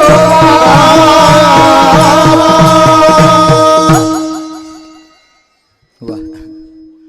टाळाटाळी लोपला नाद, अंगो अंगी मुराला छंद, भोग भोगिताची अटला भेद. ज्ञान गिळून गावा गोविंदुगा. ज्ञानाला गिळून गोविंदाचं भजन करावं, हा त्यातला भाव आहे. म्हणून तर त्यांनी भगवंताचं चरित्र ऐकावं. पण कोणतं चरित्र ऐकावं, कसं चरित्र ऐकावं, याला पण काही नियम आहे महाराज. चरित्राचा उच्चार त्यांनी करावा. त्या चरित्राचा त्यांनी महाराज अशा पद्धतीने आचरण करायचं नाही. आपण वारकरी आहोत ना, रामकृष्ण हरी म्हणतो. रामकृष्ण हरी का म्हणतो त्याचं कारण आहे का? राम म्हणत असताना डोळ्यासमोर राम आणावा आणि रामासारखं आचरण करावं. रामाचं करावं आचरण. कृष्ण म्हणत असताना कृष्णानं सांगितल्याप्रमाणे त्यांनी विचार करावा. कृष्णाचा विचार आणि हरिनामाचा उच्चार. रामाचा आचार, कृष्णाचा विचार आणि हरिनामाचा उच्चार, तीन गोष्टी जीवनामध्ये प्राप्त व्हाव्यात. म्हणून रामकृष्ण हरी हे त्याच्या मागचं कारण आहे महाराज. म्हणून रामाचं चरित्र त्यांनी ऐकावं आणि आचरणात पण आणावं. पण कृष्णाच्या परमात्म्याचं चरित्र ऐकायचं, आचरणात आणायचं काही काम नाही. त्याच्यासारखं आपण करू शकत नाहीत महाराज. मग काय केलं पाहिजे? फक्त त्याचं चरित्र उच्चारावं असा नियम आहे. कोणतं चरित्र? ज्यानं गोकुळात केलेलं जे चरित्र आहे ते चरित्र उच्चारावं. त्यानं अनेक ठिकाणी चरित्र केलेलं आहे. त्यानं कुरुक्षेत्रावर चरित्र केलं, त्यानं द्वारकेत केलं, त्याने मथुरेत चरित्र केलं, पण ते सगळं चरित्र नाही. मग कोणतं चरित्र उच्चारायचं? जे गोकुळात केलेलं चरित्र आहे ते त्यांनी उच्चारायचं. महाराज म्हणतात, चरित्र ते उच्चारावे केले देवे गोकुळी. देवानं गोकुळात केलेलं चरित्र उच्चारायचं. कोणतं चरित्र उच्चारायचं ते तरी सांगा गोकुळातलं. मग महाराज सांगतात, हे येदसे चरित्र केले नारायणे, हे दसे चरित्र केले नारायण, हे दसे चरित्र केले हे नारायण. दसे चरित्र केले नारायण, रांगता गोधने राखिताय, रांगता गोधने राखिताय, रांगता गोधने राखिताय. हे दसे चरित्र केले नारायणे, रांगता गोधने राखित आहे. रांगताना गोधन राखताना गेलेलं जे चरित्र आहे ते त्यांनी श्रवण करायचं, ते ऐकायचं. का बरं भगवान त्यांनी रांगण्याकरिता आला आणि गोधन राखण्याकरिता आला, त्याचं कारण सांगा. त्याचं कारण असं आहे की हा परमात्मा खेळतोय. यानं संपूर्ण सृष्टी निर्माण केली, कर्मप्रधान निर्माण केली. कर्मप्रधान विश्वराची राखा, जो जसं कर होत तसं फल चाखा. जो जसं कर्म करतो तसं फल परमात्मा त्याला देतो. म्हणून तर त्यांनी महाराज दोन प्रकारचे कर्म आहेत, धर्म आणि अधर्म. त्याला पाप आणि पुण्य आपण म्हणतो. या पाप पुण्याचा समतोलही परमात्म्यालाच ठेवावा लागतो. जर पुण्याचा प्रभाव वाढला तर पुण्य करणाऱ्या लोकांना दर्शन देण्याकरिता यावं लागतं, आणि पापाचा जर प्रभाव वाढला तर पाप कमी करण्याकरिता, पाप करणाऱ्यांचं निर्दळन करण्याकरिता परमात्म्याला यावं लागतं. दोन गोष्टी आहेत. म्हणून तर आपण श्रीमद भागवतात ऐकलं, पुण्य करणाऱ्या लोकांच्या समोर प्रत्यक्ष प्रगट झाला. ध्रुवाला, प्रल्हादाला परमात्म्यानं प्रत्यक्ष दर्शन दिलं, त्यांच्याकरिता अवतार धारण करून आला. तोच परमात्मा त्यांनी दुष्टांचं निर्दळन करण्याकरिता येतो. काय झालं, हा त्यांनी सत्ययुगामध्ये प्रगट झाला. यानं त्यांनी हिरण्यकश्यपूला त्यांनी मारून टाकलं. हा त्रेतायुगात प्रगट झाला रामरूपामध्ये, यानं रावण कुंभकर्णांचा निपात केला. हा द्वापारयुगामध्ये प्रत्यक्ष प्रगट झाला, दुराचारी जन्माला आले. म्हणून आपण सगळी कथा ऐकलेली आहे, फक्त आठवण करून देतो. पृथ्वीला पापाचा भार झाला, भगवंताकडे गेली. वत्सरूपी पृथ्वी ब्रह्म्यापाशी जाय, नेत्री वाहे तोय सांगत असे. आणि मग त्यांनी आकाशवाणीने सांगून टाकलं की चिंता करू नका, देवकीच्या गर्भा येईल भगवान. मग देवकी कंसाची चुलत बहीण आहे. कंसासारखे दुराचारी जन्माला आले होते. शिशुपालासारखे, दंतवक्रासारखे, शाल्वासारखे, काशीराजासारखे, हे सर्वचे सर्व दुराचारी आहेत. यांनी छळ करायला सुरुवात केली. कोणाचा? भक्तांचा छळ करतायत, गोमातेचा छळ करतायत, ब्राह्मणांचा छळ करतायत. हे भगवंताला फार प्रिय आहेत महाराज तिघे. म्हणून तर त्यांनी महाराज आकाशवाणी सांगितलं, देवकीच्या गर्भा येईल भगवान, रक्षील ब्राह्मण गायी भक्त. ब्राह्मण गायी आणि भक्तांचा सांभाळ करण्याकरिता परमात्मा प्रत्यक्ष प्रगट होणार आहे. देवकीचा विवाह कंसानं वसुदेवाबरोबर करून दिला. पुन्हा आकाशवाणी झाली, तुला हिच्याच पोटी आठवा येऊन मारेल. त्यानं दोघांना बंदीखान्यात नेऊन टाकलं. यथाकाल 6 लेकर झाले, कंसानं मारून टाकले. 7वा गर्भ योगमायेनं पळवला, तिथं बलभद्र प्रगट झाला. अष्टम गर्भरूपानं परमात्मा त्यांनी प्रगट झाला देवकीच्या समोर. फार आनंद झाला. वसुदेवाला सांगून टाकलं, मला थांबायचं नाही, मला जायचंय आता गोकुळाला, नंदराजाच्या घरी नेऊन पोहोचवा असं सांगितलं. मग खरोखर भगवान लहान झाला, टोपली जवळ आली, द्वारपाल झोपे गेले, बंधनं गळून गेले. देवाला टोपलीत घातलं, डोक्यावर घेतलं, धोधो पाऊस पडू लागला. शेष नारायणांवरतून फण धरला, रस्त्यानं चालायला सुरुवात केली. त्यांनी महाराज यमुनेला पूर आला. आता त्यांनी पुरात प्रवेश केला. वसुदेवाच्या घोट्याचं पाणी गुडघ्याला, गुडघ्याचं कमरेला, कमरेचं छातीला, छातीचं गळ्याला लागू लागलं. नाका तोंडात पाणी जाणार वसुदेवाच्या भगवंतानं ओळखलं. आणि मग त्यांनी महाराज यमुनेला स्पर्श केला, चरण स्पर्श, यमुना दुभंगली. पलीकडच्या काठाला गेले, तिथं कन्या प्रगट झाली होती. यशोधराणीच्या समोर आपला पुत्र तिथे ठेवला, कन्या बरोबर घेतली, कारागृहात आले. कन्येनं आकांत केला, कंसाला सांगितलं, मूर्खा, तुला मारणारा माझ्या आधी जन्माला आलाय. किम मया हा तो मंदा, मूर्खा मला काय मारतोस, तुझं लागे वधी उपजला मजा आधी. तिनं सांगून टाकलं. आणि मग त्यांनी कंस भयभीत झाला. इकडे परमात्मा प्रगट झाल्याची बातमी सुनंदेला कळाली. सुनंदा धावत धावत पाहण्याकरिता यशोधराणीच्या समोर नीलमण्यासारखा चमकणारा कन्हैया तिला दिसू लागला. तिनं कन्हैयाला पाहिलं, यशोधराणीला जागं केलं. यशोदा आनंद विभोराय. आता नंदराजाला सांगण्याकरिता गेली. नंदराज आनंदी झाले. नवरत्नांची माळ सुनंदेला दिली. सुनंदा सगळ्या गावात सांगण्याकरिता फिरू लागली. पुत्र झालं यशोदेला. गवळण सांगे गवळणीला. फार आनंद विभोर सर्वजण झाले. आणि सर्वजण त्यांनी महाराज वाट पाहत होते ना. सर्वांनी निर्जला एकादशीचं व्रत केलं होतं, आबाल वृद्धांनी. सर्वजणांना आस लागली ती यशोदेला पुत्र प्राप्त व्हावा. सर्वजण पाहण्याकरिता येऊ लागले. नटून थटून शृंगार करून त्यांनी महाराज सर्वजण जोडी जोडीने देवाला पाहण्याकरिता येत आहेत. थाटमाट करून त्यांनी महाराज खेळणा पाळणा सुंठवडा सगळं घेऊन त्यांनी सर्व गोपगोपी येऊ लागले जोडीनं. आणि नंदभवनामध्ये दाटी झाली. महाराज भगवंताला पाळण्यात घातलेला आहे, देव त्यांनी प्रगट झालेला आहे. त्याला पाहण्याकरिता सर्वजण आले. पाळण्यातल्या देवाला सर्व लोकांनी पाहिलं. पाहिल्याबरोबर त्यांनी हा कन्हैया पण त्यांच्याकडे पाहतोय, तिरक्या नजरेनं पाहून त्यांच्याकडे हसतोय. का बरं हसतोय? सर्वांचा परिचय होताना त्याला माहिती आहे माझ्याकरिताच प्रगट झालेले आहेत. हे तपस्वी आहेत, ज्ञान घेऊन गावा गोविंदू का त्या भूमिकेतले आहेत आणि हे माझ्याकरिता प्रगट आहेत. म्हणून त्यांनी त्यांना ओळखलं आणि त्यांच्याकडे पाहून हसतोय. सर्वांना आनंद होऊ लागला. हा तिरक्या नजरेनं बाळ आपल्याकडे पाहतोय, आपल्याकडे पाहून हसतोय आणि अशा पद्धतीने सर्वांना वेधून घेतोय. त्यानं सर्वांना वेधून घेतलं आणि म्हणून त्यांनी सर्व लोकांना एवढं सुख झालं, गोकुळवासी लोकांना, की त्या सुखाची मोजदाद करता येत नाही एवढं सुख गोकुळामध्ये झालं. त्याचं वर्णन तुकोबराय करून सांग. गोकुळीचा सुखा, गोकुळीचा सुखा, गोकुळीचा सुखा, गोकुळीचा सुखा, गोकुळीचा सुखा, गोकुळीचा सुखा,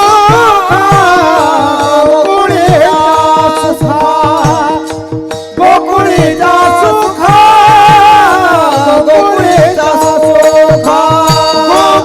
गोकुळीचा सुखा, गोकुळीचा सुखा, गोकुळीचा सुखा, गोकुळीचा सुखा, गोकुळीचा सुखा, गोकुळीचा सुखा, गोकुळीचा सुखा, गोकुळीचा सुखा, गोकुळीचा सुखा. अंत पार नाही लेखा, अंत पार नाही लेखा, बाळकृष्ण नंदा घरी, बाळकृष्ण नंदा घरी. पार नाही लेखा, पार नाही लेखा, बाळकृष्ण नंदाघरी, बाळकृष्ण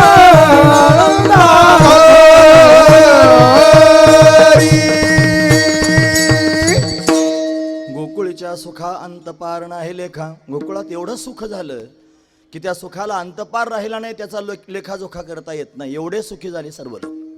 जोडी जोडीने देवाला पाहण्याकरिता आहेत. 4 दरवाजे त्याकडे नंद भवनाला एक चतुष्शाल असणारं घर आहे.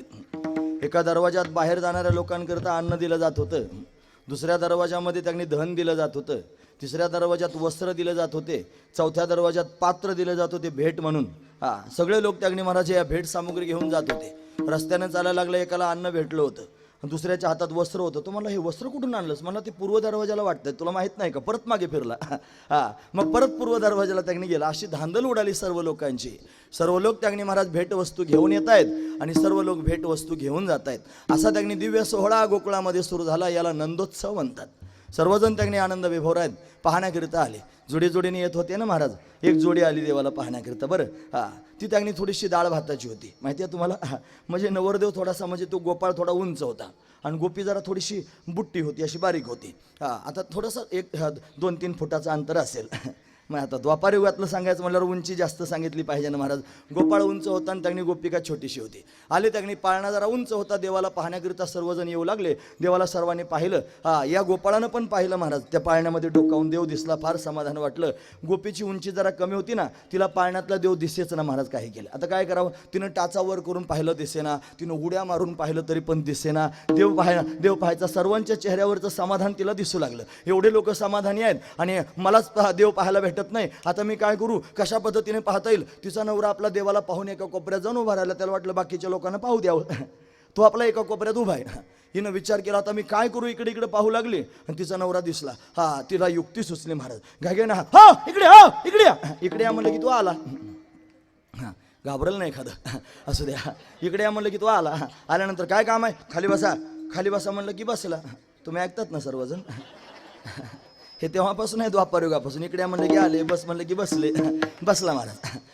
बसल्यानंतर मग काय काम आहे आता? बाईनं इकडे इकडे पाहिलं. पटकन नवऱ्याच्या खांद्यावर बसली. नवऱ्याच्याच खांद्यावर बसली आणि उभे राहा म्हणली की राहिला उभा. आला, बसला, राहिला उभा. नवऱ्याच्या खांद्यावर बसली आणि नवऱ्याच्या खांद्यावर बसून त्यांनी महाराज पाळण्यात पाहू लागले. तिला देव दिसला. महत्वाची गोष्ट आहे, देव दिसतच नव्हता, नवऱ्याच्या खांद्यावर बसून देव पाहिला. म्हणजे काय आपण लक्षात घ्यायचं, ज्याला देव पाहायचं असेल त्यानं नवऱ्याच्या खांद्यावर बसलं की देव दिसतो. कोणी प्रयोग करू नका घरी जाऊन, असं त्याचा अर्थ नाही. अर्थ काही वेगळाच आहे महाराज. काय अर्थ आहे त्याचा? नवरा कळायला पाहिजे ना. नवरा म्हणजे अहंकार. अहंकार रूपी नवऱ्याच्या मानगुटावर बसल्याशिवाय देव दिसत नसतो महाराज. पण अहंकाराला खाली दाबल्याशिवाय देव दिसायचा नाही. म्हणून त्यातून भाव आपण अंतकरणात उतरवून घ्यायचा की देव त्यांनी प्राप्त करून घ्यायचा असला तर आपला अहंकार घालवावा. आपण काय आहोत, कसे आहोत, त्यांनी थोड्याशा गोष्टीने जरी आपण विशेष झालो, त्या विशेषत्वानं आपण देवापासून दूर जाऊ शकतो. म्हणून त्यांनी सदैव आपण सामान्य व्हावं. भक्ताला जर त्यांनी आनंद प्राप्त करून घ्यायचा असला तर भक्तानं सामान्य व्हावं लागेल.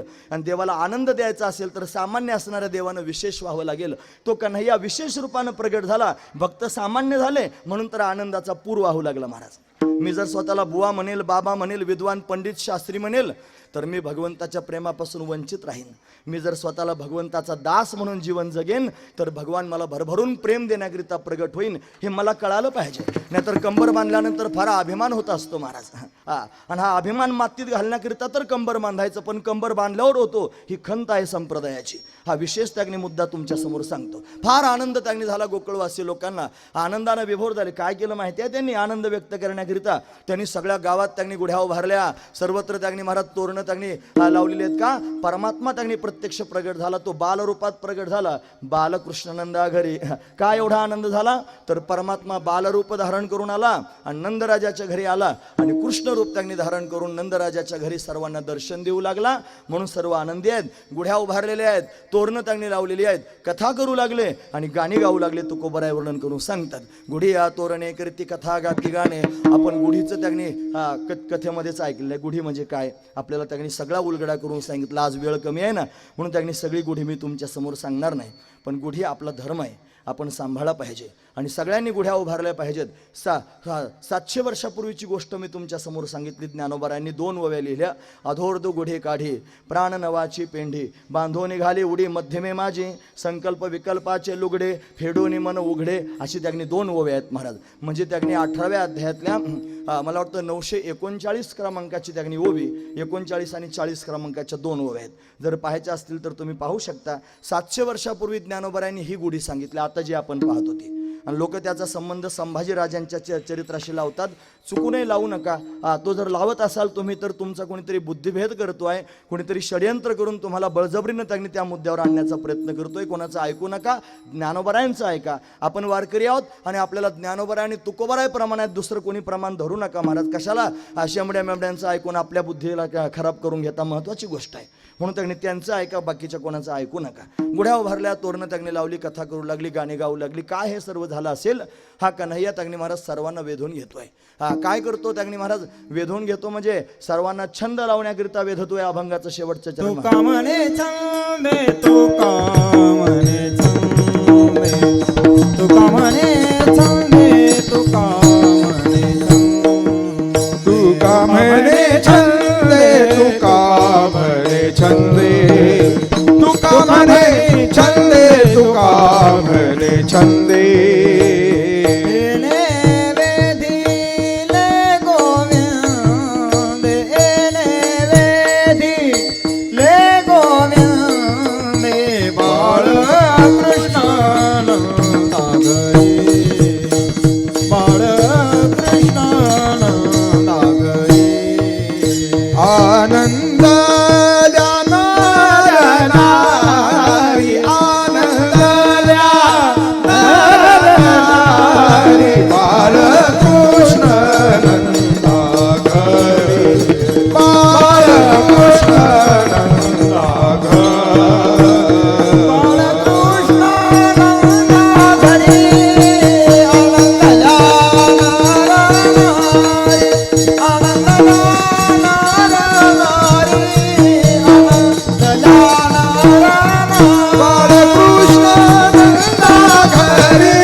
तुका म्हणे छंदे येणे वेधिले गोविंदे. गोविंदानं सर्वांना छंद लावून वेधून घेतलं.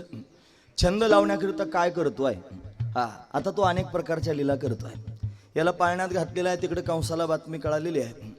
कंसानं षडयंत्र केलं, त्याने पुतनाबाईंना पाठवलं. पुतनाबाईने त्यांनी भगवंताला मारण्याचा वेढा उचलला. तुम्ही ऐकतात ना सर्वजण. पूर्वीच्या काळात कोणाला मारण्याकरिता विडा द्यायचे महाराज, विडा. हा, विडा म्हणजे दोन पानं असायची नागवेलीची, त्याच्यावर सुपारी ठेवायची, त्याला म्हणतात विडा. आता त्यांनी खालचे दोन पानं गळून गेले, आता फक्त सुपारीच राहिली. कळतं ना तुम्हाला मी काय सांगतो, असं आहे महाराज. आता त्या काळात तिनं विडा उचलला, देवाला मारण्याकरिता निघाली, सुंदर रूप धारण केलं. आपण सगळी कथा भागवतात ऐकलेली आहे. तुम्हाला सगळं शॉर्टकटमध्ये चालू आहे. फार दूर जायचं, राहुरीला रात्रीचं कीर्तन आहे, पोहोचलं पाहिजे ना 7 वाजेपर्यंत, म्हणून त्यांनी घाईनं. नाहीतर संप्रदायाचे नियम आमचं पण त्यांनी फडावरचं, आमची फडावरची परंपरा आहे. आमचा त्यांनी गडावरचा त्यांनी बाळनाथ गड आमच्याकडे आहे, तिथून बाबांची आमच्या दिंडी जात असते. आम्ही दिंडी त्यांनी प्रवास करणारी माणसं आहोत. तुम्हाला गावातल्या सगळ्या वारकरी मंडळींना असं वाटलं असेल की हा बाबा फक्त भागवत्याच दिसतो. हां, भागवत्या नाही हो, रोज कीर्तनच आम्ही करतो. भागवत कधीतरी असतं, रोज कीर्तनच असतात, आणि कीर्तनाच्याच माध्यमातून भरभरून आनंद प्राप्त होतो. म्हणून त्यांनी आमची गडावरून दिंडी असते. आणि यावर्षी त्यांनी पुन्हा, तुम्ही कोल्हापूरवासी त्यांनी महाराज फार भाग्यवान आहात की आपल्या महाराष्ट्राला धर्मपीठ जर कोणतं प्राप्त झालं असेल तर शंकराचार्यांनी करून दिलेलं धर्मपीठ म्हणजे कोल्हापूर आहे. म्हणजे जे त्यांनी करवीर पीठ ज्याला त्यांनी म्हटलं जातं, तिथं त्यांनी आचार्यांचं असणारे शंकराचार्यांचं दिव्य पीठ आहे. तिथल्या पीठाचा महिमा तुम्हाला माहिती आहे की नाही मला माहीत नाही, काय कथा आहे तिथली. शृंगेरीचे असणारे जे शंकराचार्य आहेत ते पायी प्रवास करत करत त्यांनी गेले. शंकराचार्य ज्या गुहेत गुप्त झाले केदारनाथाला, ते पाहण्याकरिता, कुठे गुप्त झाले म्हणून पाहण्याकरिता गेले. आणि त्या गुहेत त्यांनी प्रवेश केला. शिष्यांना बरोबर नेलं होतं. त्यांना सांगितलं की असं करा, मी आतमध्ये चाललेलो आहे, काय परिस्थिती आहे पाहून मी परत येणार आहे. जर मी 6 महिन्यापर्यंत परत आलो तर बरं, जर मी 6 महिन्यात परत आलो नाही तर असं समजा मी गेलो, म्हणून त्यांनी तिथं शेळा लावून घ्या आणि तुम्ही परत या. 6 महिन्यापर्यंत महाराज परत आलेच नाहीत. महाराज सगळ्या शिष्यांना वाटलं आता गुरुजी गेले, मग त्यांनी ती शिळा लावून घेतली आणि आले निघून. ते आल्यानंतर त्यांनी महाराज हे पीठ त्यांनी मोकळं झालं, शृंगेरी पीठ जे कर्नाटकात आहे. तिथं दुसऱ्या आचार्यांना त्यांनी महाराज त्यांच्या जागेवरती बसवलं. मग ते 6 महिन्यांनी बाहेर आले. कोणीतरी शिळा बाहेर काढून त्यांना बाहेर आणलं आणि मग ते परत एकदा महाराष्ट्रात आले, परत एकदा दक्षिण प्रांतामध्ये आले. आल्यानंतर त्या स्थानावर गेले तर दुसऱ्या कोणाची तरी नियुक्ती केली होती, पण मूळचे शंकराचार्य तेच आहेत. मग ते फिरत फिरत त्यांनी करवीर क्षेत्रामध्ये आले. अंबाबाईचं दर्शन घेतलं, जिथं शंकराचार्यांनी श्रीयंत्राची स्थापना केलेली आहे स्वतःच्या हातानं.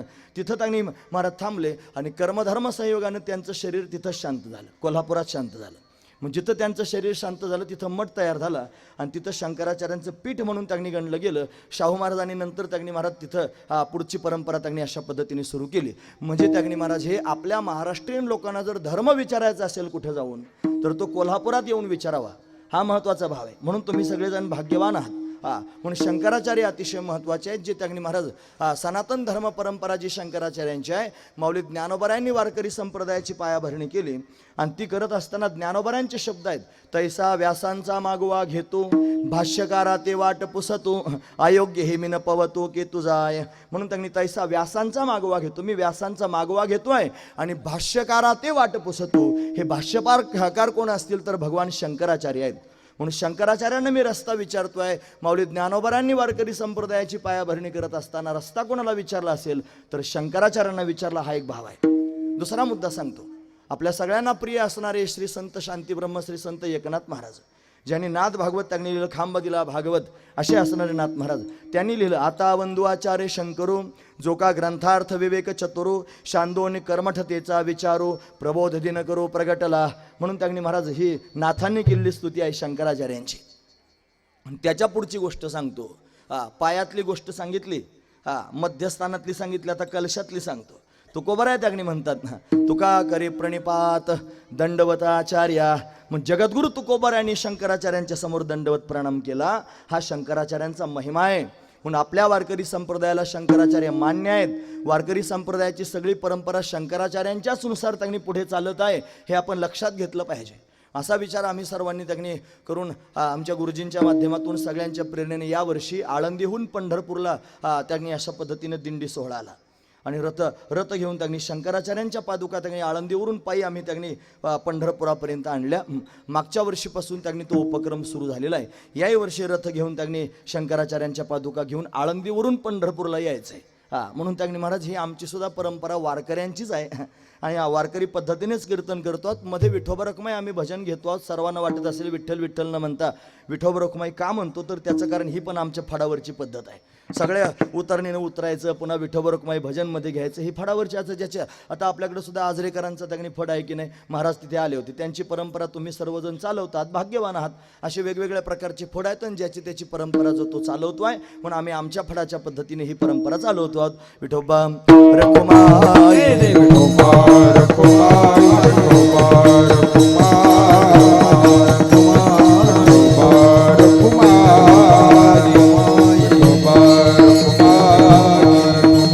विठोबा रखुमाई, विठोबा रखुमाई, विठोबा रखुमाई, विठोबा रखुमाई.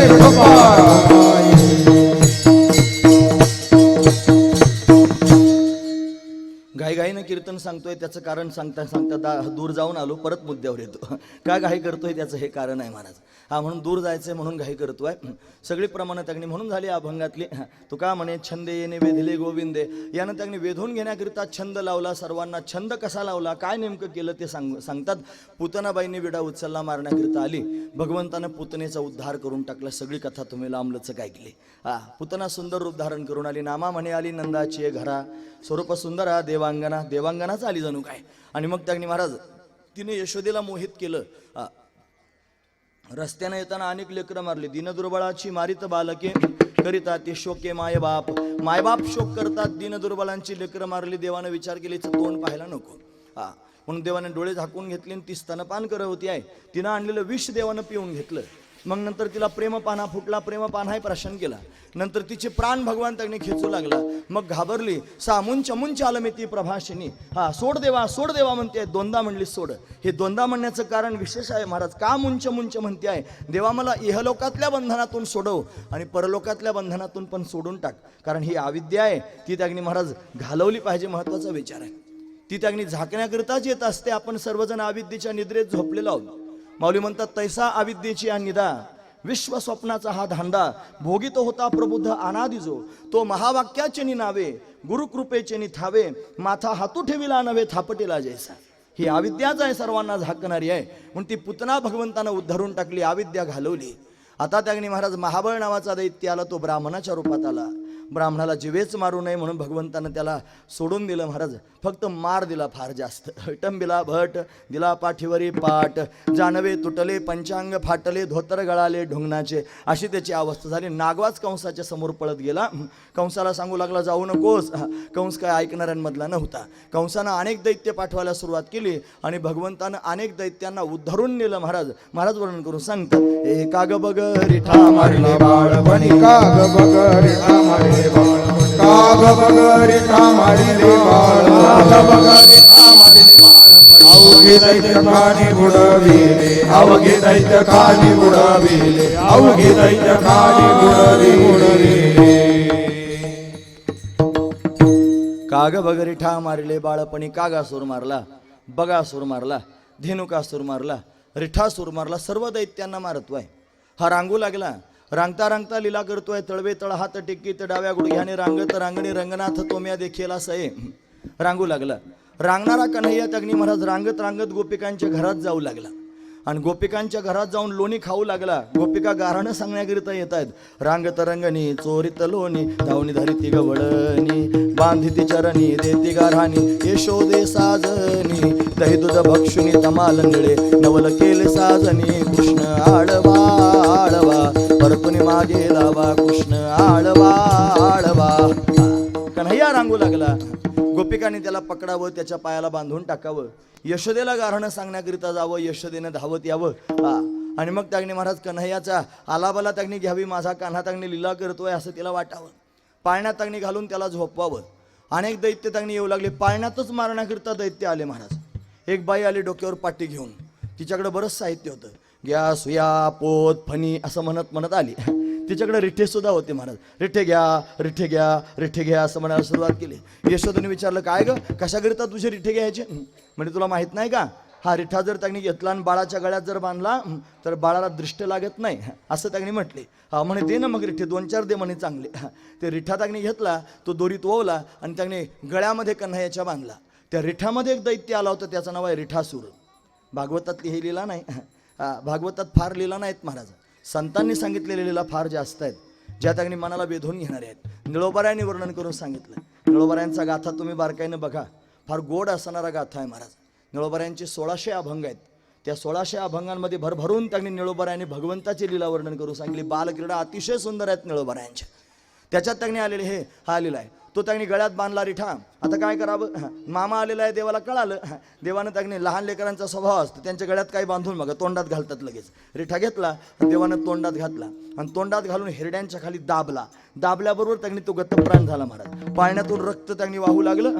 यशोधराणी पाहू लागली कुठून रक्त येत आहे म्हणून पाहिलं तर कन्हैयाच्या पाळण्यातून त्यांनी येऊ लागलं. असं वाटलं गेलं आपलं बाळ. मग घाईघाईनं पाळण्यातून बाजूला त्यांनी काढलं. कुठून रक्त येतं पाहिलं, कुठं सापडलंच नाही. त्याला स्नान घालून पाहिलं पण तिला कळालंच नाही रक्त कुठून आलं ते. पण रिठासूर मात्र भगवंतानं मारून टाकला.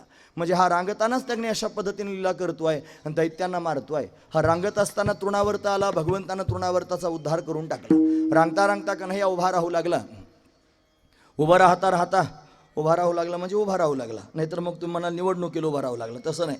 तो उभा राहू लागला आणि उभं राहता राहता पाऊल टाकू लागला. पाऊल टाकू लागला म्हणजे चालू लागला. उभा राहिल्यावर आईला आनंद झाला. बाळ उभं राहिलं, कोणी नाही पाहिलं, आई म्हणते ना फार प्रेमानं विभोर होऊन जाते महाराज. मग चालायला लागला. चालता चालता पळू लागला. पळता पळता मित्रांबरोबर खेळू लागला. आता आलो ना आपण जवळ. मित्रांबरोबर खेळतोय. त्याच्या मित्रांची नावं तुमची 8 दिवसात पाठ झाली असतील. पेंद्या, वरद्या, वाकुड्या, श्रीदाम, सुदाम, मधुमंगल, मनसुख ही त्याच्या मित्रांची नावं. सगळ्या मित्रांबरोबर खेळतोय. मित्रांना पाहिलं सगळे मित्र त्यांनी मरतुकडे उदबत्ती छाप झाली होती. का रे म्हणे तुम्हाला खायला भेटत नाही का? ते म्हणले देवा काय करावं, सगळं डेअरीला जातं आमच्या घरचं, आमच्या डेअरी करता काहीच शिल्लक राहत नाही. मग काय करायचं? मग देवानं सगळ्या लोकांना समजून सांगून पाहिलं पण कोणी घरी ठेवायला तयार नाही. दही दूध तूप लोणी. मग काय करावं? मग देवानं सगळ्या गोपाळाने एकत्र केलं आणि एक मंडळ स्थापन केलं. बघा बरं, मंडळाचं नाव ठेवलं चौर्य विद्या प्रसारण मंडळ. म्हणजे चोऱ्या करायच्या, चोरी करण्याचं मंडळ. सगळ्यांना सांगायला लागला आपण आता चोरी करायची. एक जण म्हणला देवा अरे चोरी करणं काय चांगली गोष्ट असते का? म्हणजे शांत राहा, लोकांच्या घरी जाऊन चोऱ्या नाही करायच्या, आपण आपल्याच घरी चोरी करायची असं सांगून टाकलं. आम्ही सगळ्या पोरांना घेऊन येऊ. प्रत्येकानं त्यांनी एकेका जणांना त्यांनी ठरवलं की आज याच्या घरी उद्या त्याच्या घरी रोज त्यांनी चोऱ्या होऊ लागल्या. भगवान त्यांनी गोपाळांना घेऊन जायचा आणि चोरी करण्याकरिता त्या गोपाळांच्या गोपिकांच्या घरामध्ये घुसायचा. सगळं त्यांनी महाराज दही दूध तूप लोणी त्या देवानं खरडून पुसून खाऊन टाकायचं आणि खाल्लं की माठ पालथे घालून ठेवायचे. माठ पालथे घालून पळून जायचं. दुसऱ्या दिवशी सकाळी गोपिकांनी बाजाराला जायचं म्हणून माठ पाहण्याचा विचार करावा आणि तो माठ त्यांनी पाहायला सुरुवात केली. पालथे घातलेले माठ आहेत. पाहती गवळणी तवती पालथी दुधानी. का बरं हे झालं असेल? म्हणती नंदाची आपोरे आजी चोरी केली खरे, नंदराजाच्या पोरानं चोरी केली. कसं काय झालं असेल? तयावेन हे नासी नव्हे दुसरे आयसी. त्याच्याशिवाय कोणी असा नाश करू शकत नाही. तो का म्हणून त्यांनी सवे तुके या मेला त्याने या गुणा आणला तुकोबराय त्यांनी म्हणतात. म्हणून त्यानं जाणले असेल म्हणून आपल्या घरात त्यांनी चोरी झाली. गोपिकांनी त्यांनी यशोदेला गारहाणं सांगण्याकरिता यावं. यशोदे समजून सांग तुझ्या पोराला काय, रोज उठून आमच्या घरात घुसतो, चोऱ्या करतो, त्यांनी अमुक करतो, माठ फोडून टाकतो, दह्या दुधाचा रबडा करून टाकतो. यशोदेनं समजून सांगितलं कन्हैयाला कान्हा चोरी करू नकोस बाळा. कृष्णा तुला मी ताकीद करीते रे, घरी कुणाच्या जाऊ नको रे. कान्हा लोकांच्या घरी जाऊन चोरी करू नकोस. तरी पण कन्हैया ऐकायला तयार नाही महाराज. मग काय करावं? गारहाणे तर सुरूच आहेत. गोपिकांनीच विचार केला की हे नंदाचं पोरगं त्यांनी घरी येतं आणि घरी आल्यानंतर त्यांनी चोरी करतं, आपण आपलं सुरक्षित राहावं. म्हणून गोपिकांनी त्यांनी रात्रभर गस्त द्यायची ठरवली. गस्त कळते ना तुम्हाला? गस्त म्हणजे रात्रभर उभं राहायचं, जागते रहो जागते रहो. गोपिकांनी हातात काठ्या घेतल्या आणि त्यांनी घराच्या भोवती अशा पद्धतीने काठ्या घेऊन फिरू लागल्या जागते रहो म्हणत. कारण चोर येतील आणि त्यांनी घरातलं सगळं खाऊन टाकतील, मग बाजाराला काय न्यायचं, मग आपला संसार कसा चालायचा असा विचार त्यांच्या मनात आहे. कन्हैया आला. ज्या गोपीच्या घरात जायचं होतं ना त्या गोपीच्या घराभोवती त्यांनी महाराज हा पहारा चालू होता. हातात काठ्या घेऊन सगळेजण उभे होते. आता काय करायचं? गोपाळ म्हणले देवा आज आपल्याला उपाशीच राहावं लागेल असं वाटतंय. देवाला चिंता करू नका, सगळ्यांनी डोळे बंद करून घ्या. डोळे बंद करा म्हणल्यानंतर गोपाळांना वाटलं काय करतो काय माहिती, सगळ्यांनी डोळे बंद केले. डोळे बंद केल्याबरोबर सर्वांना आतमध्ये नेलं महाराज. एका क्षणात सर्वजण आतमध्ये गेले. आत गेले की सगळं त्यांनी दही दूध तूप लोणी होतं कुठे सगळं खाऊन घेतलं. खुडबुड खुडबुड आवाज झाला. गोपिका होत्या बाहेर, त्यांना आवाज आला की त्यांनी खुडबुड आवाज येतोय, चोर तर घरात आहेत. मग काय करायचं? गोपिका धावतच आल्या महाराज. गोपिका आल्याची चाहूल गोपाळांना लागली आणि चाहूल लागल्याबरोबर कन्हैया म्हटलं अरे त्या गोपिका धावत आल्या तर काय करायचं? कन्हैया गोपाळ घाबरले. देवाला चिंता करू नका, मगाच्या सारखे परत डोळे झाकून घ्या. सगळ्यांनी परत डोळे झाकले महाराज. रात्री झोप झालेली नव्हती, फार उशीर झाला होता. नाही म्हणलं तरी डोळे झाकतच होते महाराज. असं आहे. ह्या सगळ्यांनी डोळे त्यांनी झाकून घेतले सहजच. डोळे झाकल्याबरोबर सर्वजण बाहेर आले. एक जणानं बाहेर विचार केला, त्याचं नाव होतं पेंद्या. तो पेंद्या म्हणला डोळे झाकलं की घरात नेतंय, डोळे झाकलं की बाहेर आणतंय, नेमकं करतो काय पाहिलं पाहिजे ना. म्हणून सगळे डोळे झाकले नाही महाराज, त्यानं असे अर्धवट डोळे झाकले पेंद्यानं. आणि ते अर्धवट डोळे झाकल्याबरोबर सगळेजण बाहेर आले, पण पेंद्या तेवढा अडकला महाराज. आणि तो सवाण्यात अडकला. त्या पूर्वीच्या घरांना त्यांनी धोरे असायचे वरती, त्याला धोरं म्हणतात, सवानं म्हणतात, अजून वरची घराची खिडकी म्हणा, काय तुमच्याकडे काय म्हणतात मला माहीत नाही. आणि त्या खिडकीतच अडकला वरच्या बाजूला, कमरेपासून वरती होता आणि कमरेच्या खाली खाली हातपाय त्यांनी खोडत होता. आता काय करायचं, सगळ्या गोपिका आले. मग कुठे म्हणे चोर, चोर पाहायला लागलं तर चोर वरती. अरे म्हणे वरती आहे चोर. हातात काठ्या होत्याच गोपिकांच्या, खालून त्यांनी महाराज मारायला सुरुवात केली, चांगल्या पोटऱ्या साळून काढल्या महाराज. तेव्हापासून शब्द तयार झाले, पोटऱ्या साळणी. कन्हैया त्यांनी पेंद्या हाका मारायला, कन्हैया धाव, कन्हैया धाव. धावत झाला, अरे पेंद्या कसं काय अडकला. डोळे झाकले नव्हते का, अर्धेच झाकले होते म्हणला. देव म्हणला माझ्यावर जर विश्वास ठेवायचा असेल ना तर डोळे झाकून ठेवा, नाही तर अर्धवट विश्वास ठेवाल तर खालून मार बसेल तुम्हाला. महत्वाची गोष्ट आहे, भाव आहे महाराज, प्रत्येक लीलेमध्ये भाव आहे ना. म्हणून त्यांनी मार खाल्ला आणि मग त्यांनी महाराज अशा पद्धतीने त्याला बाहेर काढलं. पण घरातला त्यांनी माल मात्र देवानं सर्व फस्त करून टाकला. रोज उठून चोऱ्या होऊ लागल्या. कोणाच्या तरी घरात त्यांनी घुसायचं. गाऱ्हाणे गोपिकांनी येऊन सांगायचे. यशोदेने सांगितले, बघा आता तुम्ही मला गाऱ्हाणे सांगू नका, आता तुम्ही चोर पकडून दाखवा.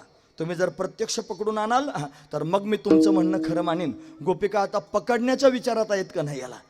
त्याला पकडायचंच असं त्यांनी म्हणू लागल्या. हा कन्हैया गेला महाराज एका गोपीच्या घरामध्ये, सगळ्या गोपाळांना घेऊन गेला. त्यांना म्हणत होता, हळूहळू चाला, कोणी कोणाशी न बोला, आजी देतो पोट भरी पुरे म्हणाल तो वरी. असं सर्वांना घेऊन गेला घरामध्ये. आणि मग उंच असणारे डेरे होते, त्याच्या भीतीनं उंच ठेवले होते. यानं काय केलं माहिती आहे, गोपाळांना असं एकावर एक उभं केलं. दहीहंडीच्या वेळेला करतात ना, असं एकावर एक उभं केलं आणि सर्वांच्या वरती जाऊन त्याने उभा राहिला. आणि डेरा त्या असा हातात घेतला आणि डेरा हातात घेऊन त्याच्यात हात घातला डेऱ्यामध्ये. आणि लोणी खाऊन पाहायचं, गोपाळांना खायला द्यायचं ना आता, म्हणून हात घालून त्याने पाहतोय. त्या शिंक्याला धरलेला आहे, मला शिंक्याला लोम कळला होता. आणि इतक्यात गोपी धावत आली. गोपी आल्याबरोबर गोपाळ म्हणले, अरे गोपिका आली. आली म्हणले की खालचे गेली पळून. हा वरतीचा अडकला महाराज शिंक्याला. एक हात डेऱ्यात आहे, असं शिंका हाताने धरलेला आहे, असा लोम कळलेला आहे. गोपी म्हणली, आता पकडला की नाही म्हणे.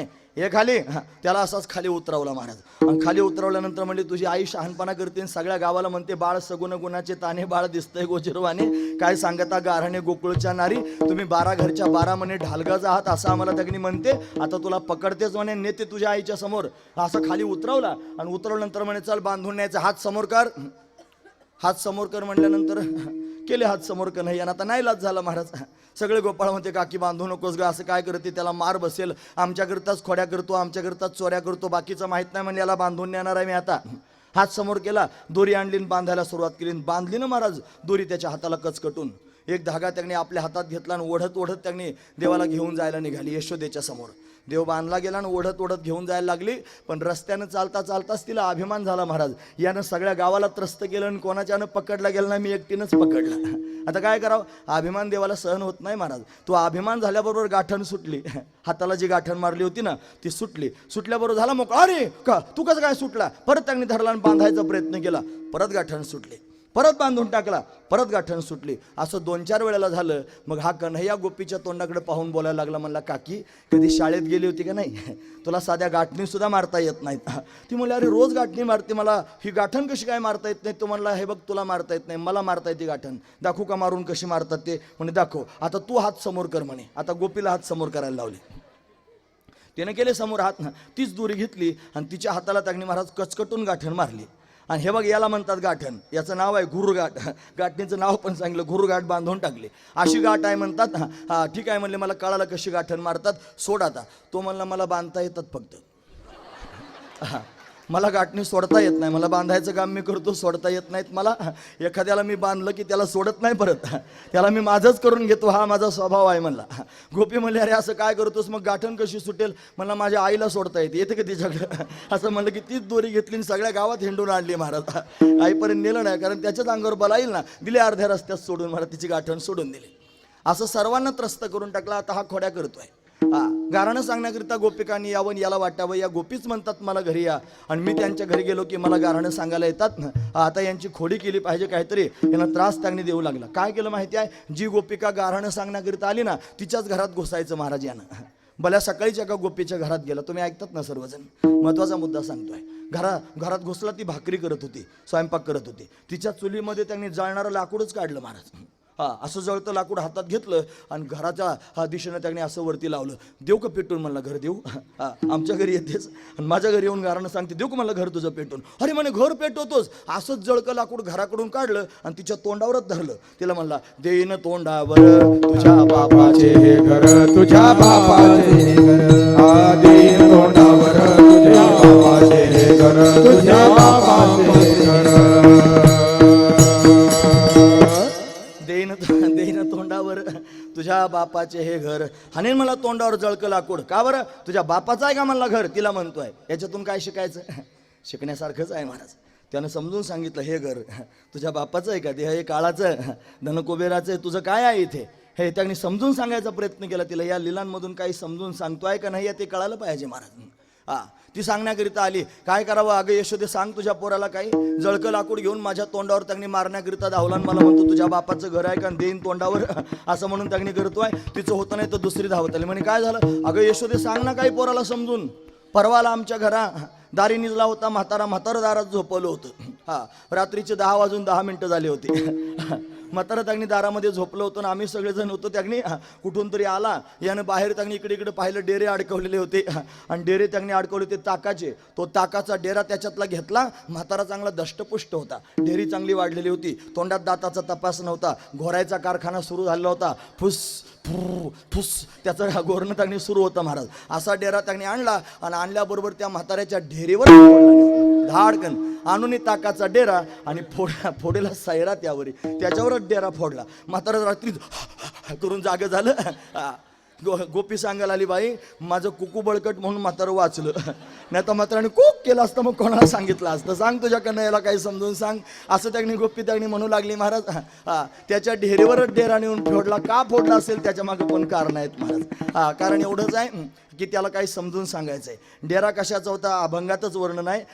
आणून ताकाचा डेरा, फोडेला सैरा त्यावरी ताकाचा डेरा. ताक म्हणजे काय, दह्यातून 2 गोष्टी निघतात ना, ताक आणि लोणी. त्याच्यातलं एक सार असतं आणि एक आसार असतं. मान्य आहे की नाही सर्वांना. काय सार असतं, लोणी, आणि आसार काय असतं, ताक.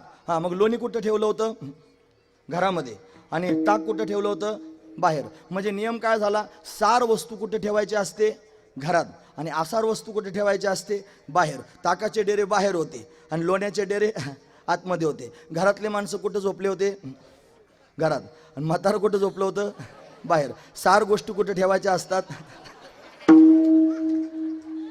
तुम्हाला कळतंय हो सगळं, महत्वाची गोष्ट आहे.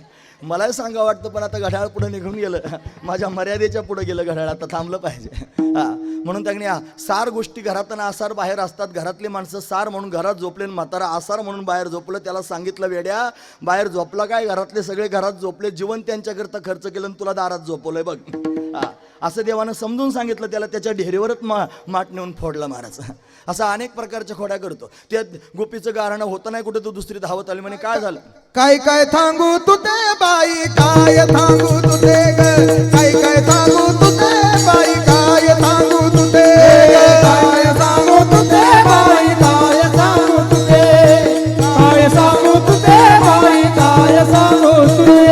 जात होते यमुना पाण्या वाटेत भेटला धावला, जात होते यमुना पाण्या वाटेत भेटला धावला. दैवल तोपी मयूल पूजाची खांद्यावली कांबला हो, दैवल तोपी मयूल पूजाची खांद्यावली कांबला हो. देने माझी केली तवाली मग मी तेथून पलाली, देने माझी केली तवाली मग मी तेथून पलाली.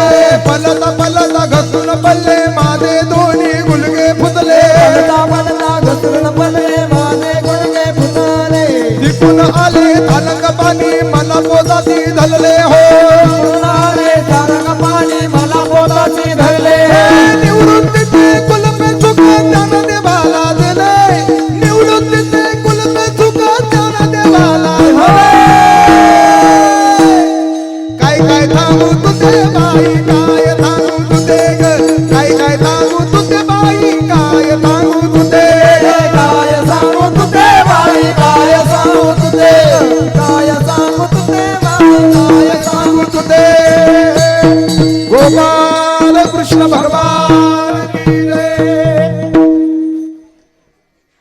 गवळण धावतच आली.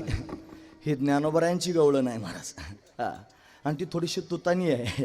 हा, ती म्हणते काय थांगू तू ते बाई, काय थांगू तू ते. तुतानी आहे ना. दात होते जमुना पाण्या वातेत भेटला थावला, त्याने माझी टिंगल टिंगल केली.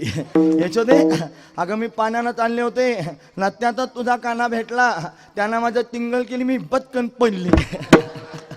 माझे दोन्ही गुडघे फुटले, मी नक्तभंबाल झाले. बघ सगळे हा नक्तभंबाल झाले, गुडघे फुटले, कोपण फुटले. असं सांग तुझ्या कन्हैयाला काही समजून. असं त्यांनी गोपी बोलू लागले. किती गारणे ऐकावेत महाराज, सगळ्यांचे गारणे होऊ लागले. अजून त्यांनी तिसरी धावत आले. ते म्हणे काय झालं, तिचा हात मोडला. बघ म्हणे माझा हात मोडला.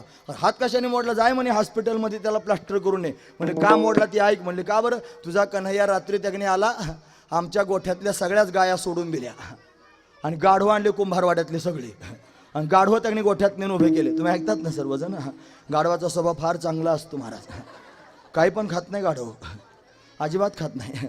कोणतं खराब पाणी पित नाही बरं गाढव, अजिबात नाही. त्याच्यासमोर तुम्ही खराब पाणी मांडा, विषारी पाणी पित नाही गाढव. आपण सगळ्या प्रकारचं पाणी पितो. माणूस सगळ्या प्रकारचं पाणी, सडलेलं सुद्धा पितो महाराज. हा, पण गाढव प्यायचं नाही खराब पाणी. महत्वाचा विचार, त्याच्याकरताच गाढव सांगायचं असते, महत्वाचा विचार. असं गाढवं त्यांनी आणून बांधले आणि त्याच्या पायाला असं असं त्यांनी केलं. हा, लगेच गाढव त्यांनी उभं राहिलं. त्याला असं वाटतं त्यांनी महाराज आपल्याला बांधून टाकलं. तेवढं तरी बरं, आपण त्याच्यापेक्षा चांगले. आपल्याला असं असं सुद्धा करावं लागत नाही. आपण तिथंच आहोत बऱ्याच वर्षापासून. आपल्याला बांधायची गरज नाही. बिगर बांधताच आपण जागेवर आहोत. संसाराला असे चिकटलो की आपल्या सगळ्यांच्या शेंड्याच उंबरेला बांधलेल्या आहेत महाराज. आपण जात नाही बाहेर संसाराला सोडून, अशी आपली अवस्था आहे. म्हणून त्यांनी गाढवा आणून बांधले आणि सकाळी धार काढण्याकरिता गेले. हा, गाय म्हणून गाढवा खालीच बसले धार काढायला. हा, मग बादली त्यांनी ठेवली, गाढवानं पिछाडी मारली. पिछाडी मारल्याबरोबर एका लाथेत बादली, दुसऱ्या लाथेत मी. हा, बघ माझा हात मोडला, काय समजून सांग म्हणे. अशा भरपूर त्यांनी खोड्या कन्हैयानं करायला सुरुवात केली. आता आई म्हणली कान्हा, तुझ्या खोड्या मला सहन होत नाहीत रे. किती त्यांनी खोड्या करायच्या, आता तू घरी राहू नकोस. मग उद्या जाई वना सवे घेऊन गोधाना. आता गोधानांना घेऊन वनाला जा. मग कन्हैया त्याने गोपाळांना गोमातेला घेऊन वनात जाण्याकरिता निघाला. फार अतिशय सुंदर असणारी छबी आपण सर्वांनी त्याने ऐकली. छोटी छोटी गैया, छोटे छोटे ग्वाल, छोटो सो मेरो मदन गोपाल, कारी कारी गैया, गोरे गोरे ग्वाल, श्याम वर्ण मेरो मदन गोपाल. असा कन्हैया वनाच्या दिशेने त्याने गेलेला आहे. वनात गेल्यानंतर सुद्धा अनेक प्रकारचे दैत्य आले. भगवंतानं मुक्तिपंथाला पाठवले. यानंतर त्यांनी महाराज भगवान अनेक प्रकारचे खेळ वृंदावनात खेळला. विटे दांडू, चेंडू, लगोरी, नाना परी सर्व खेळ त्यांनी खेळून झाले. सर्व गोपाळ त्यांनी दमले आणि दमून त्यांनी महाराज भगवंताला म्हणू लागले, देवा फार भूक लागली रे, आता काहीतरी खायला दे. मग देवाने त्यांनी महाराज खडकी सोडलेल्या मोठा. आजीचा दहिकाला गोमटा खडकावर त्यांनी मोठा सोडल्या आणि दहिकाला करायचं ठरवलं. त्यानं त्यांनी महाराज पानांचं द्रोण तयार केलं. सर्वांचे शुदर एकत्र करून त्याचा काला केला. हातामध्ये काला त्यांनी घेऊन सर्वांच्या मध्ये उभा राहिला. सगळ्या गोपाळांना कमलाकार बसवलं. छोट्या छोट्यांना जवळ घेतलं. वेधून घ्यायचंय ना महाराज. तो का म्हणे छंदे. या सगळ्या लोकांना छंद लावला. एवढ्या खोड्या केल्या, एवढ्या चोऱ्या केल्या, कशाकरिता केल्या तर छंद लावण्याकरिताच केल्या. तसं या गोपाळांना सुद्धा त्यानं खेळून छंद लावला. स्वतःच्या हातानं प्रसाद देतोय, त्यांना सुद्धा छंद लावून वेधून घ्यायचंय म्हणूनच हे सर्व काय करतोय. सर्वांच्या मध्ये उभा आहे. छोट्या छोट्या गोपाळांना जवळ बसवलं, मोठ्या मोठ्यांना दूर बसवलं. छोटे मोठे म्हणजे काय, जे अनन्य भावानं शरण आलेले ते छोटे आहेत त्यांना जवळ घेतलं महाराज. ज्ञानाच्या अभिमानानं फुगलेले आहेत त्यांना जरा थोडंसं दूर बसवलं आणि गोल चक्राकार बसून त्यांनी स्वतःच्या हातानं काला भरवतोय. भागवतकार त्याचं वर्णन करून सांगतात. ह्रीं अभिभ्रदवेनुं जठरपटयो शृंगवेत्रे च कक्षें वामे पानो मश्रुण कवलं तत्फलान्यंगुलेषु तिष्ठन् मध्ये स्वपरिस्वरधो हासयन्नर्वभिस्वै स्वर्गे लोके मिशति बभुजे यज्ञभुग्बाल केली. गोपाल कृष्ण भगवान की जय. भगवंतानं काला केला. सगळे गोपाळ संतुष्ट आहेत महाराज. सर्वांना आनंद त्यांनी झाला. गोपाळ आनंद विभोर झाले. निळोबराय सांगतात, काला करीती संतजन सवे त्यांच्या नारायण वाटे आपुल्यानी जहास्ते भाग्याचा तो पावे येथे लाई सीत लागे हाती दोष देखून त्या पळती निळा म्हणे क्षराचा बुंद लागता पावे ब्रह्मानंद. सर्व गोपाळांना ब्रह्मानंद प्राप्त झाला आणि आनंद विभोर असणारे गोपाळ भगवंताच्या अवतीभोवती उड्या मारू लागले. सर्व आनंदात त्यांनी मग्न झालेली आहेत. हा प्रसंग काल्याचा इथपर्यंत सांगायचा असतो. आणि तो आता आपण सांगून त्यांनी थांबणार आहोत. माझ्याकडे सांगण्यासारखं बरंच आहे, पण 10:15 वाजून गेलेले आहेत. पुढचा प्रवास त्यांनी म्हणतोय आता थांब, हेच त्यांनी करायचं आहे. म्हणून ते पुढे जाऊनही कीर्तनच करायचं आहे, बाकीचं काही काम नाही. म्हणून अशा पद्धतीने थांबणं गरजेचंच आहे. म्हणून आता आपण या ठिकाणी थांबणार. तुम्हाला माहिती आहे, तुम्हाला सगळ्यांना अजून फार ऐकावंसं वाटतंय. तुम्हाला सर्वांना असं वाटतं अजून सांगत राहावं, तासभर सांगत राहिलं तरी तुम्ही सर्वजण ऐकाल, हे त्यांनी तुमच्या चेहऱ्यांवरून मला चांगल्यापैकी जाणवत आहे. पण आता आपण थांबलं पाहिजे असो. म्हणून हा काल्याचा प्रसंग इथपर्यंत पाहिला. काला 3 प्रकारचा असतो. पहिला काला दही लाहीचा काला, दुसरा काला हरिनामाचा खिचडी काला, आणि तिसरा काला जीवब्रह्म ऐक्य ज्ञानाचा काला. हा जो काला आहे त्या दहीहंडीमध्ये ठेवलेला तो दही लाहीचा काला आहे. त्याला फार महत्त्व आहे महाराज. हा दहीलाहीच्या काल्यातला एक शीत जरी आपल्याला प्राप्त झालं तरी त्या प्रसादानं आपल्या चित्तामध्ये दुसरा काला प्रगट होतो. त्याचं नाव आहे हरिनामाचा खिचडी काला. हा दहीलाहीचा काला खाल्ला की भगवंताचं नामचिंतन करण्याची त्यांनी वृत्ती निर्माण होते. दुसऱ्या काल्यात पदार्पण होतं हरिनामाचा खिचडी काला. आणि हरिनामाचा खिचडी काला जीवनात प्राप्त झाला की त्याच्याच माध्यमातून त्यांनी मला जीवब्रह्म ऐक्य ज्ञानाचा काला प्राप्त होतो. म्हणजे नामाच्या माध्यमातून ज्ञानाचा अधिकार होतो. 2 प्रकारच्या मुक्ती आहेत. एक आहे सद्योमुक्ती, शास्त्रात सांगितले, आणि दुसरी आहे क्रममुक्ती. सद्योमुक्ती होते ज्ञानानं आणि क्रममुक्ती होत असते नामानं. नामचिंतन केल्यानं अंतकरण निर्मळ शुद्ध पवित्र होतं. ते ज्ञानाचं अधिकारी होतं. ते सर्वज्ञ असणाऱ्या ईश्वराला कळतं. तो ईश्वर गुरुरूपानं प्रगट होतो आणि प्रगट होऊन अशा पद्धतीनं गुरुरूपानं प्रगट होऊन तत्वबोध प्राप्त करून देतो आणि बोधानं त्यांनी मोक्षापर्यंत जाता येतं. म्हणून नाम अतिशय श्रेष्ठ आहे. म्हणून नामाच्या माध्यमातून ज्ञानापर्यंत जाणं जीवब्रह्म ऐक्य ज्ञानाचा तिसरा काला प्राप्त होतो आणि जीवन कर्तार्थ होतं. हा दहीलाहीचा काला खाल्ल्यानं स्थूल शरीर पुष्ट होतं. हरिनामाचा खिचडी काला खाल्ल्यानं सूक्ष्म शरीर संतुष्ट होतं. आणि जीवब्रह्म ऐक्य ज्ञानाचा काला खाल्ल्यानं कारण शरीर नष्ट होतं. ही त्यांनी दिव्य प्रक्रिया काल्याची आहे. म्हणून असा असणारा काला आपल्याला त्यांनी प्राप्त करून घ्यायचा आहे. काला दोघांमध्ये होत असतो महाराज, देव आणि भक्तांमध्ये. कीर्तनामध्ये देव उभाच असतो, फक्त भक्तांची गरज आहे. तुम्हाला आम्ही नाहीत का सर्वजण भक्त, आपण सगळे भक्तच आहोत. पण तिथं त्यांनी महाराज कोणते भक्त लागतात म्हणजे वैष्णव निका संभ्रम, निका वैष्णव लागतो. निका वैष्णव म्हणजे काय? अवघी देवावरी माया, ज्याचं सगळं प्रेम देवावर आहे त्याला वैष्णव म्हणतात. आणि त्याच्यात पुन्हा निका म्हणून ज्याचं सगळं प्रेम देवावर आहे तो खरा वैष्णव आहे महाराज. आता असं म्हटलं की आपले आपले पानं तपासून पाहायचे, आपलं किती प्रेम आहे देवावर. सगळं आहे का थोडंफार आहे? आता आपलं वाटले सुटलेलं प्रेम असतं महाराज. थोडं बायकोवर, थोडं पोरावर, थोडं घरावर, थोडं बँक बॅलन्सवर, थोडं सगळ्या दुनियादारीवर, सगळ्यांवर प्रेम करून उरलेलं प्रेम देवावर. हे त्याने महाराज आमच्याकडे म्हणतात एक कोल्हण 17 ठिकाणी येलं, अशी त्याची अवस्था. म्हणजे सगळ्यांवर वाटून वाटून केलेलं प्रेम ते काय कामाचं? सर्व प्रेम ज्याचं देवावर आहे तो वैष्णव आहे, तो निका वैष्णव. आणि तो काल्याचा अधिकारी आहे, दुसरा कोणी काल्याचा अधिकारी नाही. म्हणून त्यांनी देव उभाच आहे. म्हणून वैष्णवांना बोलावलं पाहिजे. तुम्हाला माहिती आहेत का कुठे आहे ते? मला माहिती आहे. कोण आहेत माहिती आहे का? मला माहिती आहे. बोलू त्यांना. हे ज्ञानेश्वर माऊली ज्ञानेश्वर माऊली ज्ञानराज माऊली ज्ञानेश्वर माऊली ज्ञानराज माऊली महाराज ज्ञानेश्वर माऊली ज्ञानराज माऊली ज्ञानेश्वर माऊली ज्ञानराज माऊली.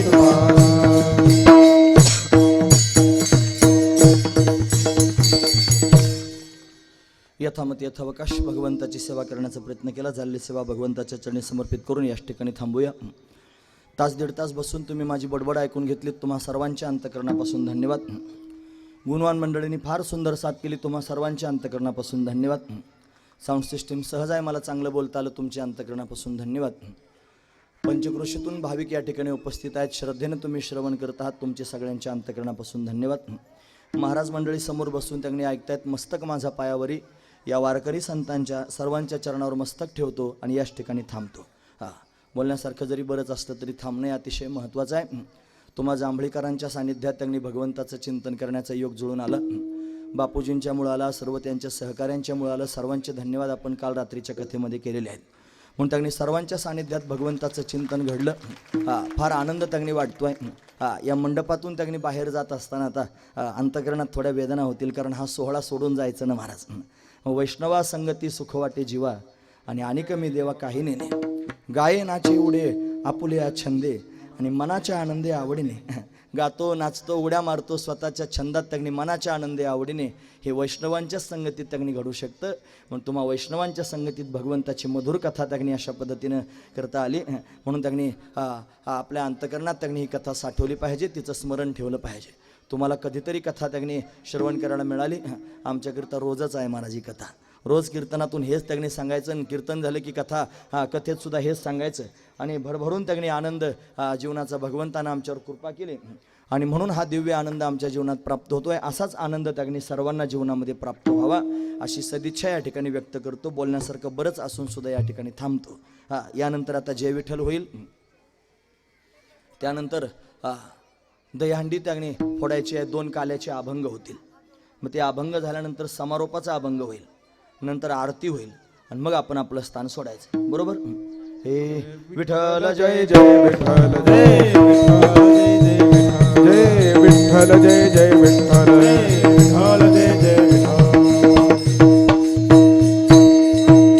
सिंके लाविले दुरी होतो तिघांचे मी वरी भारे दोहीकडे मुख पसरोहीकडे आवा हाती त्या धारा घ्या रे दोहींच्या कोपरा भारे दोहीकडे मुख पसरोहीकडे तुका म्हणे खाली काहीतरी करा.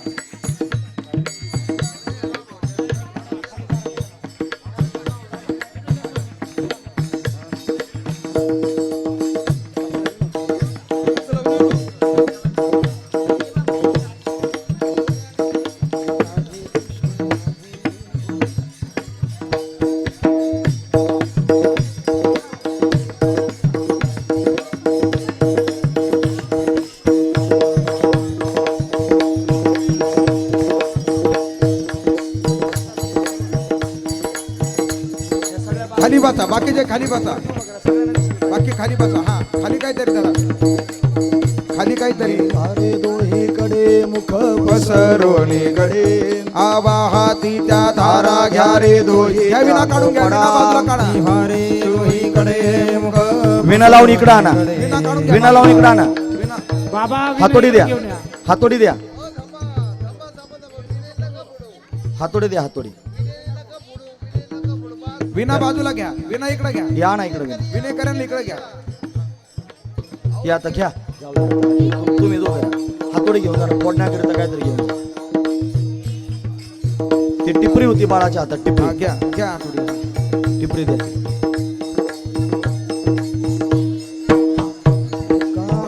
हाती लोकाने कळुने न दे का तुम्ही भारे दोहीकडे मुख पसरोहीकडे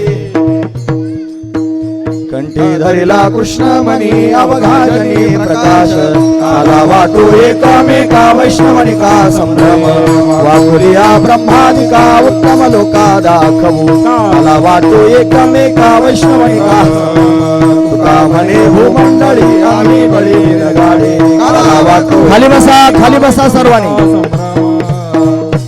बोलिलेले कुळे वेडे वाकोडे उत्तरे